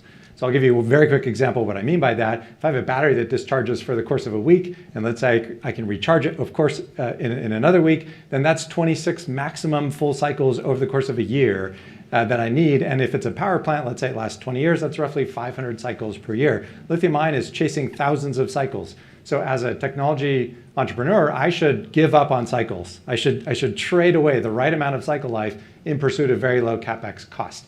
And that's precisely what we've done, and that's what Iron Air enables us to do from a chemistry standpoint. So that's why we picked that chemistry. The other thing is we didn't have to invent it from whole cloth. So actually the US Department of Energy initially funded a study done by Westinghouse in the 1970s that sort of did some of the seminal characterizations of the technologies. And we saw in the crooked mimeograph papers about that study that if we could achieve the performance points that they achieved 50 years ago today, then we would have a minimally viable product for the market as it is. So that's what sort of kicked us off the path. That's the problem we're solving. And again, hopefully we land on this moon here very shortly. Great. Tim, geothermal energy has been with us for a while, but your company, Fervo, is doing it differently. Can you talk about the approach you're taking and why it could also be very significant? Yeah, and maybe to take a page out of Matteo's book here, maybe I'll bristle at being in the energy moonshot category too, but my take on this is that the moonshot for geothermal has already happened. And I'll explain that as we talk about what we're doing differently. So geothermal's been around for a very long time, but traditionally we've called it the forgotten renewable because the smart take in energy is, well, unless you're Iceland, forget about it. And the thought was, unless there was some massive breakthrough in drilling technology, geothermal wouldn't be scalable. And so while it was spending a decade in kind of purgatory, getting practically no investment, getting left out of most policy decisions, what happened in parallel to that is in the oil and gas industry, a drilling breakthrough happened. And so, I actually started my career in the oil and gas industry and was working in South Texas right when the shale boom, took off. And if you want to go back to that period of time, people thought that the U.S. was going to become an importer of natural gas. They thought all the oil had been discovered already. But, the combination of technologies like hydraulic fracturing, horizontal drilling, more advanced data analytics, clearly has made the U.S., the preeminent producer of oil and gas in the world. And so early in my career, I got passionate about climate change. I started looking at where could a drilling engineer from the oil and gas industry make a difference? And I realized that geothermal had been so overlooked that even though the primary technical challenge to making geothermal work is dropping drilling costs, and we'd had this drilling technology breakthrough, no one had applied those technologies to geothermal. So what Fervo does differently, actually, is that we drill down and then we drill horizontally. So almost all geothermal development historically has been drilling vertical wells. And you can't really get a lot of bang for your buck when you drill a vertical well. So unless you're Iceland, you don't really have the geology to make it work. What we have here is a picture of our site in Utah. We drill about 10,000 feet down. We turn the bit horizontally, drill about 5,000 feet over, and then we're actually able to flow across that entire 5,000-foot section. And we get so much more productive wells than traditional geothermal. It dramatically drops the cost and increases the scalability. So in a partnership with Google, we brought our first project online last year, actually. It's been producing for almost a year now. That's the moment we said, we proved that this energy moonshot that happened for oil and gas also makes a moonshot difference in the world of geothermal. And this is a commercially viable technology that's being deployed today. And the pictures that we just showed you from our site in Utah is a huge scale up of that. It's a 400 megawatt project that we plan to bring online, the first phase of that in just 2026. So we're right around the corner of really deploying, the geothermal decade, we call it, of this massive scale up in geothermal resource on the breakthroughs of advanced drilling technology. Great. Well, let's get back to the undisputed moonshot, fusion. So I'd love to talk more about what it will take to make it 10 years away, 20 years away, or 30 years away. What actually has to happen in terms of private support, government support, technological innovation, scientific discovery to move it to the next step? Thank you for that. I was going to say, you say moonshot like it's a bad thing. It's a great thing. So there are two main approaches to fusion energy. One is what I described, which is inertial confinement fusion. The other is magnetic fusion. And in magnetic fusion, use a large toroidal vessel, so a big metal donut, surround it with magnets, and you squeeze a plasma using those magnetic fields. So those are, magnetic fusion is low and slow, produces energy steadily over a long time. Inertial confinement fusion is hot and fast. There are several companies focused on the magnetic approach, and there the breakthrough was new superconducting magnets that allow you to make a much more compact machine for potentially the same energy production. Now that said, a magnetic confinement system has never produced energy gain greater than 1. So while the technology scaling looks quite good and the models of these machines look very promising, I think this technology competition is actually quite important in the near term. They have different advantages and disadvantages. So for them, it's really demonstrating these magnets at scale, production at scale, and consistent performance over time, and then demonstrating eventually energy gain greater than 1. And so several of those companies are on a path to build demonstration machines to do that. For inertial confinement fusion, the challenge is a little bit different. We need to demonstrate that we can raise the gains in our experiments much higher, and we think we can get from where we are today, which is about 5 million joules of energy produced, to 20 to 30 million joules with the laser that we have today. So that helps us understand what the targets could look like and what that technology component looks like. We need better lasers that are more efficient and can operate at the repetition rates we need. But both approaches need materials that can survive in high radiation environments. Typically, fusion reactors have a flowing metal salt wall that captures all the energy that's produced and carries that energy away as heat. And you need to recycle the fuel. So the fuel in a fusion reactor is typically deuterium and tritium, which are both isotopes of hydrogen, which is very nice. But the tritium is rather precious, so you need a closed fuel cycle. And so that's another challenge where we need research to demonstrate that we can actually breed tritium in these reactors and effectively close that fuel cycle. So I think that's really a nice sweet spot because the materials and tritium challenges are shared by both sides. And we have built collaborations across the community to really begin working on those issues. Great. Tim, you're based in Texas, and perhaps surprisingly to some, Texas has become really, in many ways, the clean energy capital of the US. I think more renewable power is created in Texas than anywhere else. Do you think there are lessons for the rest of the country in Texas's achievements in that space? I think so, and I think it was an intentional choice to locate our headquarters in Houston. It, in fact, was always baffling to me that the geothermal industry, as I mentioned, the primary technical challenge was low-cost drilling. And there was no geothermal presence at all in Houston, when I was looking for places to go in my career. And it always baffled me because if you're going to look at where you're going to find geologists and geophysicists and drilling engineers and process engineers, they're all in Houston. And I think for things that are driven by innovation, there's just a huge benefit to going to that nexus where all the ideas are exchanged. And in the world of drilling and subsurface development, that's clearly Houston. I think there's different hubs for different industries, but I think one of the main reasons we wanted to locate there, and it's paid off tremendously, is the access to the talent. And I think I'm somebody who grew up in a small town in Texas that was very dominated by the oil and gas industry, and that's where I got my first career. And what we found consistently is that there are really highly quality trained workers, technicians, engineers, project managers in that space, and especially among the younger workforce that works in oil and gas, a deep hunger to participate in the energy transition.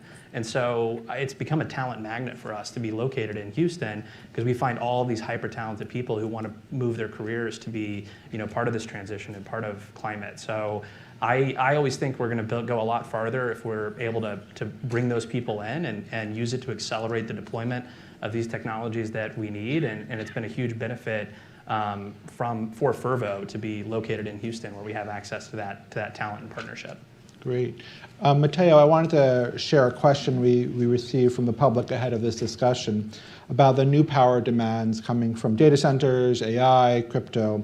Elliot Roseman of Maryland asks, what are the best ways to manage that increase without keeping old fossil generation online and increasing emissions? Can batteries, demand response, and new grid technologies become widespread quickly enough to avoid emissions and reliability problems? Just that question. Okay, that's a very good question. My short answer is I don't think you can stop the load growth right now. And in fact, we're already seeing this play out in the system. Fossil plants are being kept online longer. That's already happening. So coal plants are not getting retired according to the prior schedule. There's new gas coming into the system. So I don't see that changing. These new technologies, we are one tiny little company. We got 900 people, that's it. And if we're wildly successful, we still will be only touching a very small portion of the market that's here. Partially because of the growth of it, which is a new phenomenon for the utility industry, at least for the last 30 or 40 years, right? There were periods of time when the utility industry doubled, every 10 years or so, but that's been a long time. So I think we do need to take an all the above approach here. If the energy transition costs too much, it will slow down. If it's unsafe or leads to blackouts, it will stop. Right. And so I think that's we have to acknowledge the reality of that. And I'm doing whatever I can to scale as quickly as I possibly can, but it's going to take everybody. It's going to take Tim, and hopefully Kim shows up with her fusion machine here any day now. I don't know that you can stop the pace of the growth of the demand for electricity, which is coming not just from data centers, but also from electrification, broadly speaking, industrial electrification, passenger vehicle electrification. So those are inexorable trends, and I think we need to plan for that and attack and adjust accordingly. But it's not going to be something that gets solved in the next few years. Mm-hmm. Now that's a question I'd like to ask all three of you. Sort of optimistically, let's imagine a future, you can tell me how many years, when geothermal has reached scale across the country in the way you're imagining it, where batteries, long-running batteries are available everywhere, where fusion is commercialized and being deployed. These are different time horizons, but imagine sort of the full realization of your visions.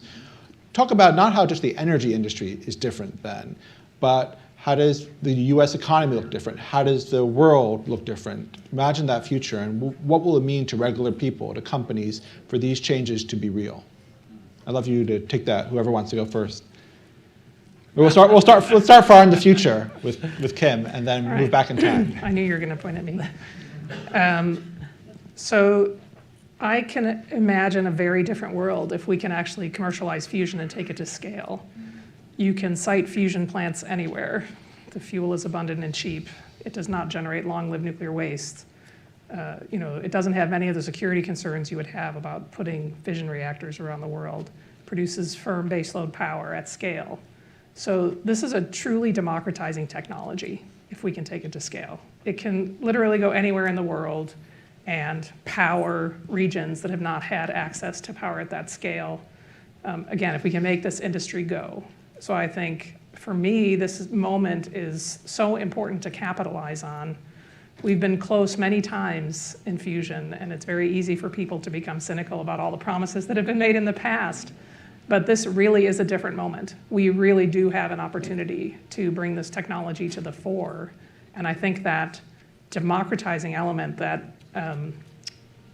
ability to site these plants in any region of the world without many of the considerations that have bedeviled other forms of energy as you try to distribute them, really could be a game changer for development around the world. Great. Tim?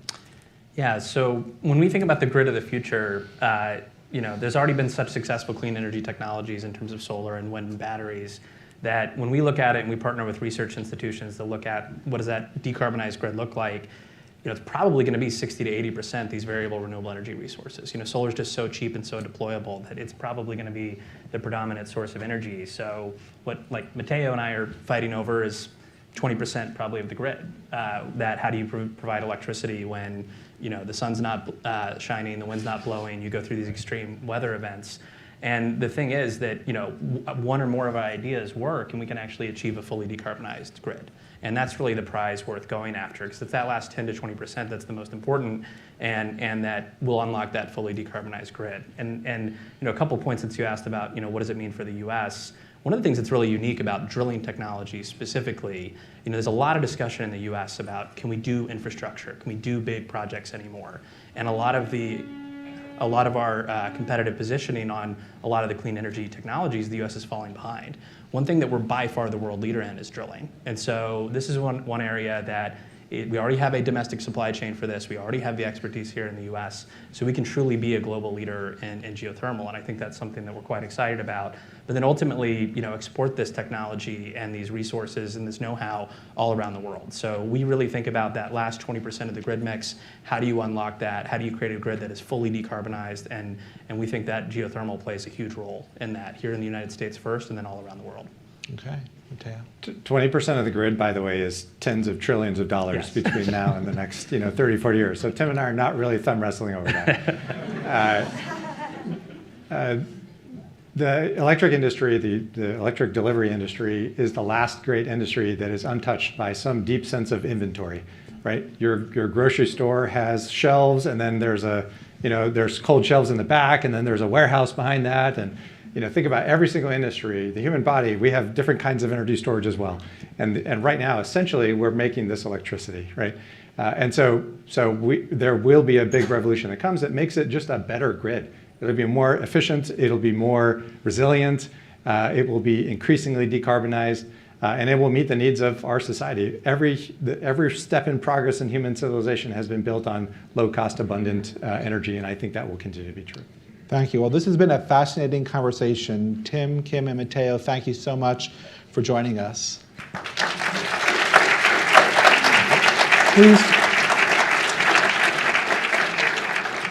Please stay with us. My colleague Jonathan Capehart will be up next with former Secretary of State John Kerry for our closing plenary session about China. I'm Zach Goldfarb. Thanks again.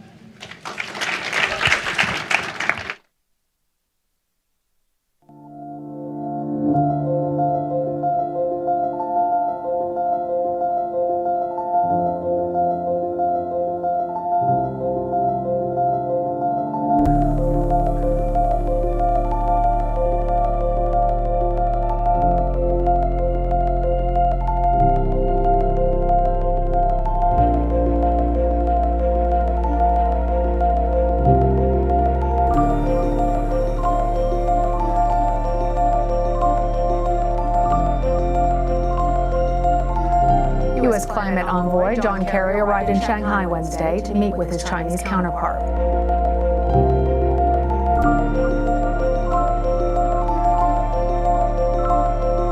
I knew that nothing we try to do would have that much meaning if we did not somehow have China at the table.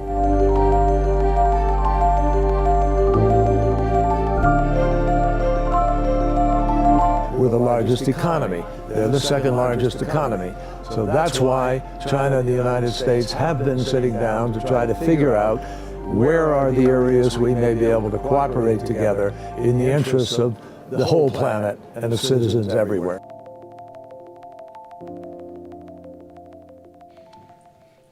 Hello again, I'm Jonathan Capehart, Associate Editor at the Washington Post. And with me for our closing plenary session about China is former Secretary of State and former Special Envoy for Climate for President Biden, John Kerry. Secretary Kerry, thank you very much for being here. We are crunched for time. You are especially crunched for time, so I'm just going to dive in. When you were the U.S. climate envoy, what was your sense of the Chinese government's urgency in countering climate change? I would say that China was in transition from not moving sufficiently or embracing the challenge to actually embracing it. And as a result of the Sunnylands negotiation that we had in California a couple of years ago, I guess a year ago now, China agreed to do things they've never agreed to do. One, to list all greenhouse gases in their national goal. Two, and that includes methane, which they hadn't done, so they also agreed to do a national methane reduction plan, which is critical. And thirdly, they agreed to accelerate in this decade, which they were kind of refusing to do, claiming that this is really the responsibility of the developed countries. So now, as we sit here today, China is producing renewable energy to such a degree and deploying it that they're doing more than the whole rest of the world put together. Staggering amount of power they're bringing online. And this is to the world's benefit. So I know a lot of rifles and guns and whatever are, sort of pointed at that direction by politicians who don't want to look at what's going on. But what's going on is we found a way to cooperate because we talked, we did it with a certain level of mutual respect, and we moved the ball forward. And it was the only area in which we really made gains with China in the last 4 years.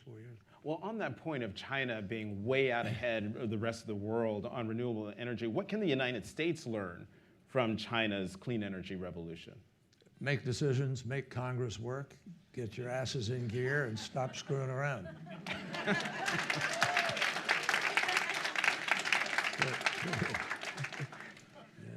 Simple as that. Boy, I wish it was as simple as that, but there's nothing in the Constitution that says you have to behave the way they behave in Congress today. Nothing. It's people. So we got to make choices. When I was in the Senate, and I'm not saying that was nirvana, but when I was in the Senate, we talked to each other. We'd go out to dinner and we'd have a conversation and we had bipartisanship and we made things happen. That's a sin today. I mean, and people just don't have the time to do that either because the entire system is made into a money machine where you just have to be raising X amount of money all the time.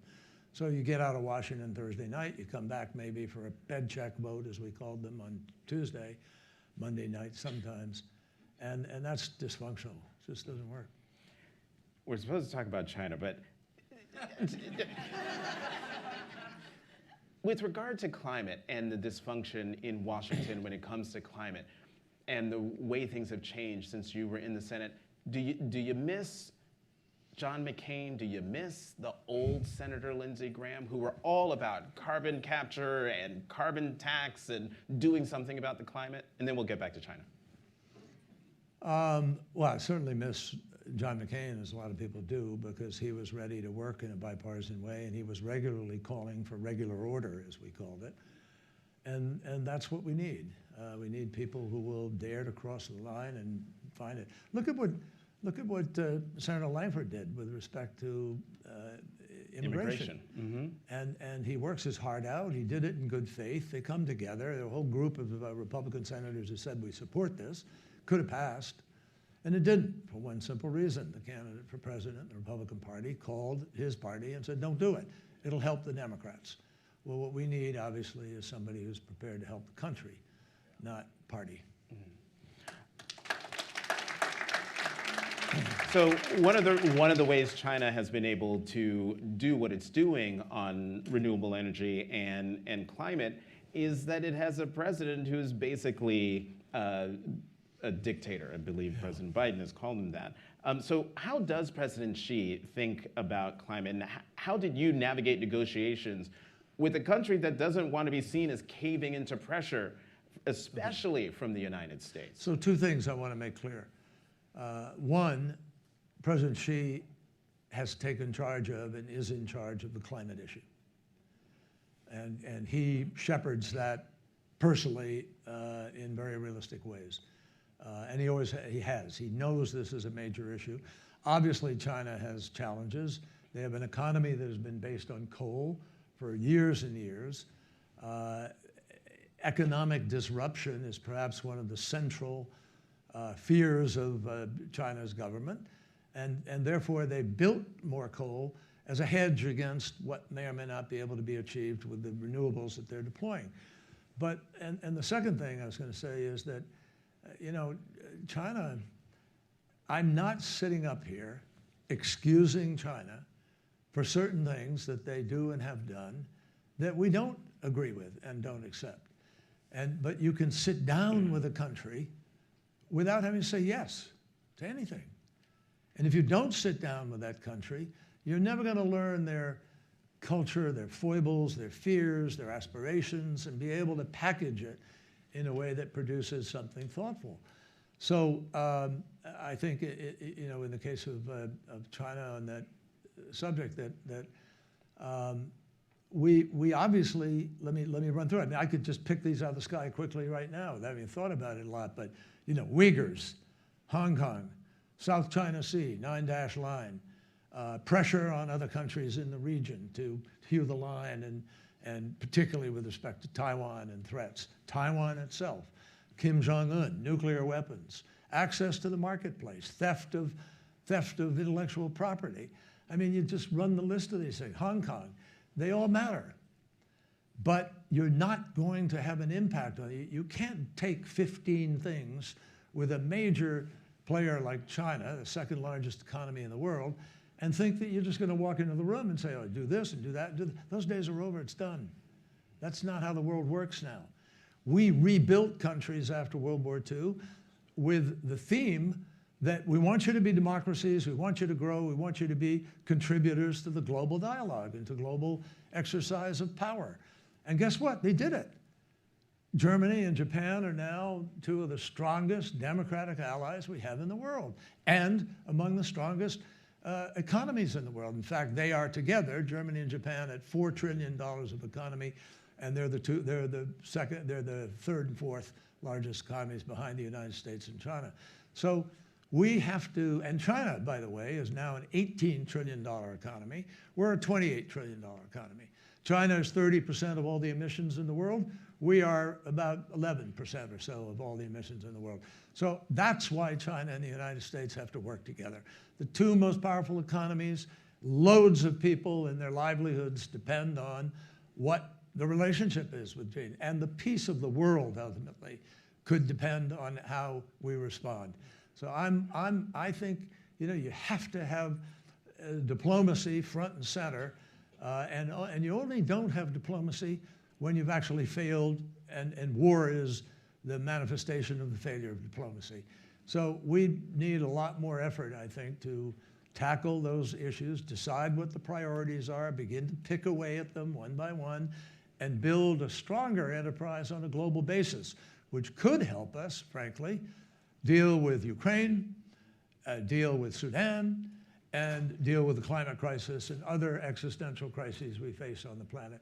And I think most people in most parts of the world are just sick and tired of big countries, enormously powerful, slapping each other around on a regular basis and talking trash talk to each other and not getting the big business done. So that's, you know, that's my story, and I'm sticking with it. Okay, there's nothing left to say. No, I'm kidding. I've got more questions. We've got less than 5 minutes. He's looking at his watch because he's got to go. I have a really hard stop to be at an embassy. Okay. So you've said that regardless of the election results, America won't reverse its clean energy transition. Why? And then I have one more question after that, and then you can. Because you have to do this. If you want to stay alive, you have to do this. And people are going to come to the conclusion that that's the only way we're going to make it. And you see it in the science. I mean, just the science of the last weeks on the front pages of glaciers disappearing. You know, I wish the people who had the money and take the time to go do glacier goodbye tourism would actually put the money and their time into stopping them from going away. It would be helpful. We need all hands on deck in this effort. Honestly, I'm not joking about this. You know, the warming of the planet from 1970 to 2014 was linear. Every year, 1.18 degrees centigrade. In 2014, it started to shift. Now it is linear at a higher level. It's about 0.28 every single year. We've probably blown past 1.5 degrees as a limit, and we're now looking at how do we get control of this and then claw back, if we can, to an area that would be far less damaging to people all around the world.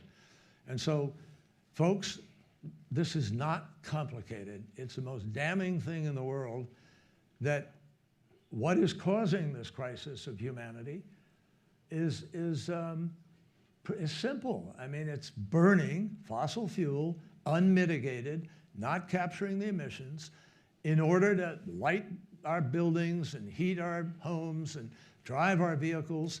That's what it is. We have alternatives today. Solar is now 90% cheaper than it was about 10, 15 years ago.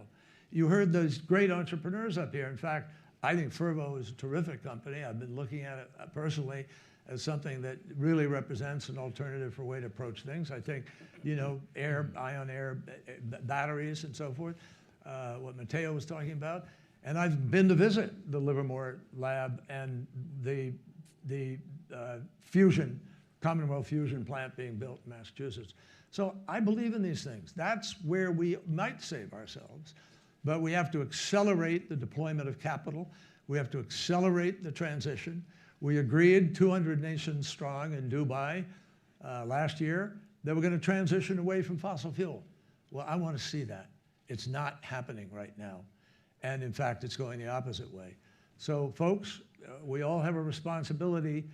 What I learned in 1970, when I came back from Vietnam, became active in the Earth Day, the first Earth Day, was we targeted the 12 worst votes in the United States Congress. We labeled them the Dirty Dozen. And we beat 7 of them in that election. You know what happened? In the next Congress, people shuddered at the prospect of losing their seats. This was a voting issue. And by being a voting issue, we passed the Clean Air Act, safe drinking water, marine mammal protection, coastal zone management, endangered species, and we created the Environmental Protection Agency of the United States of America. All that came out of accountability from citizens. So that's what we have to do, and I got to run. I apologize. Secretary John Kerry, the 68th Secretary of State, former Special Climate Envoy, thank you very much. Thank you. Thank you all.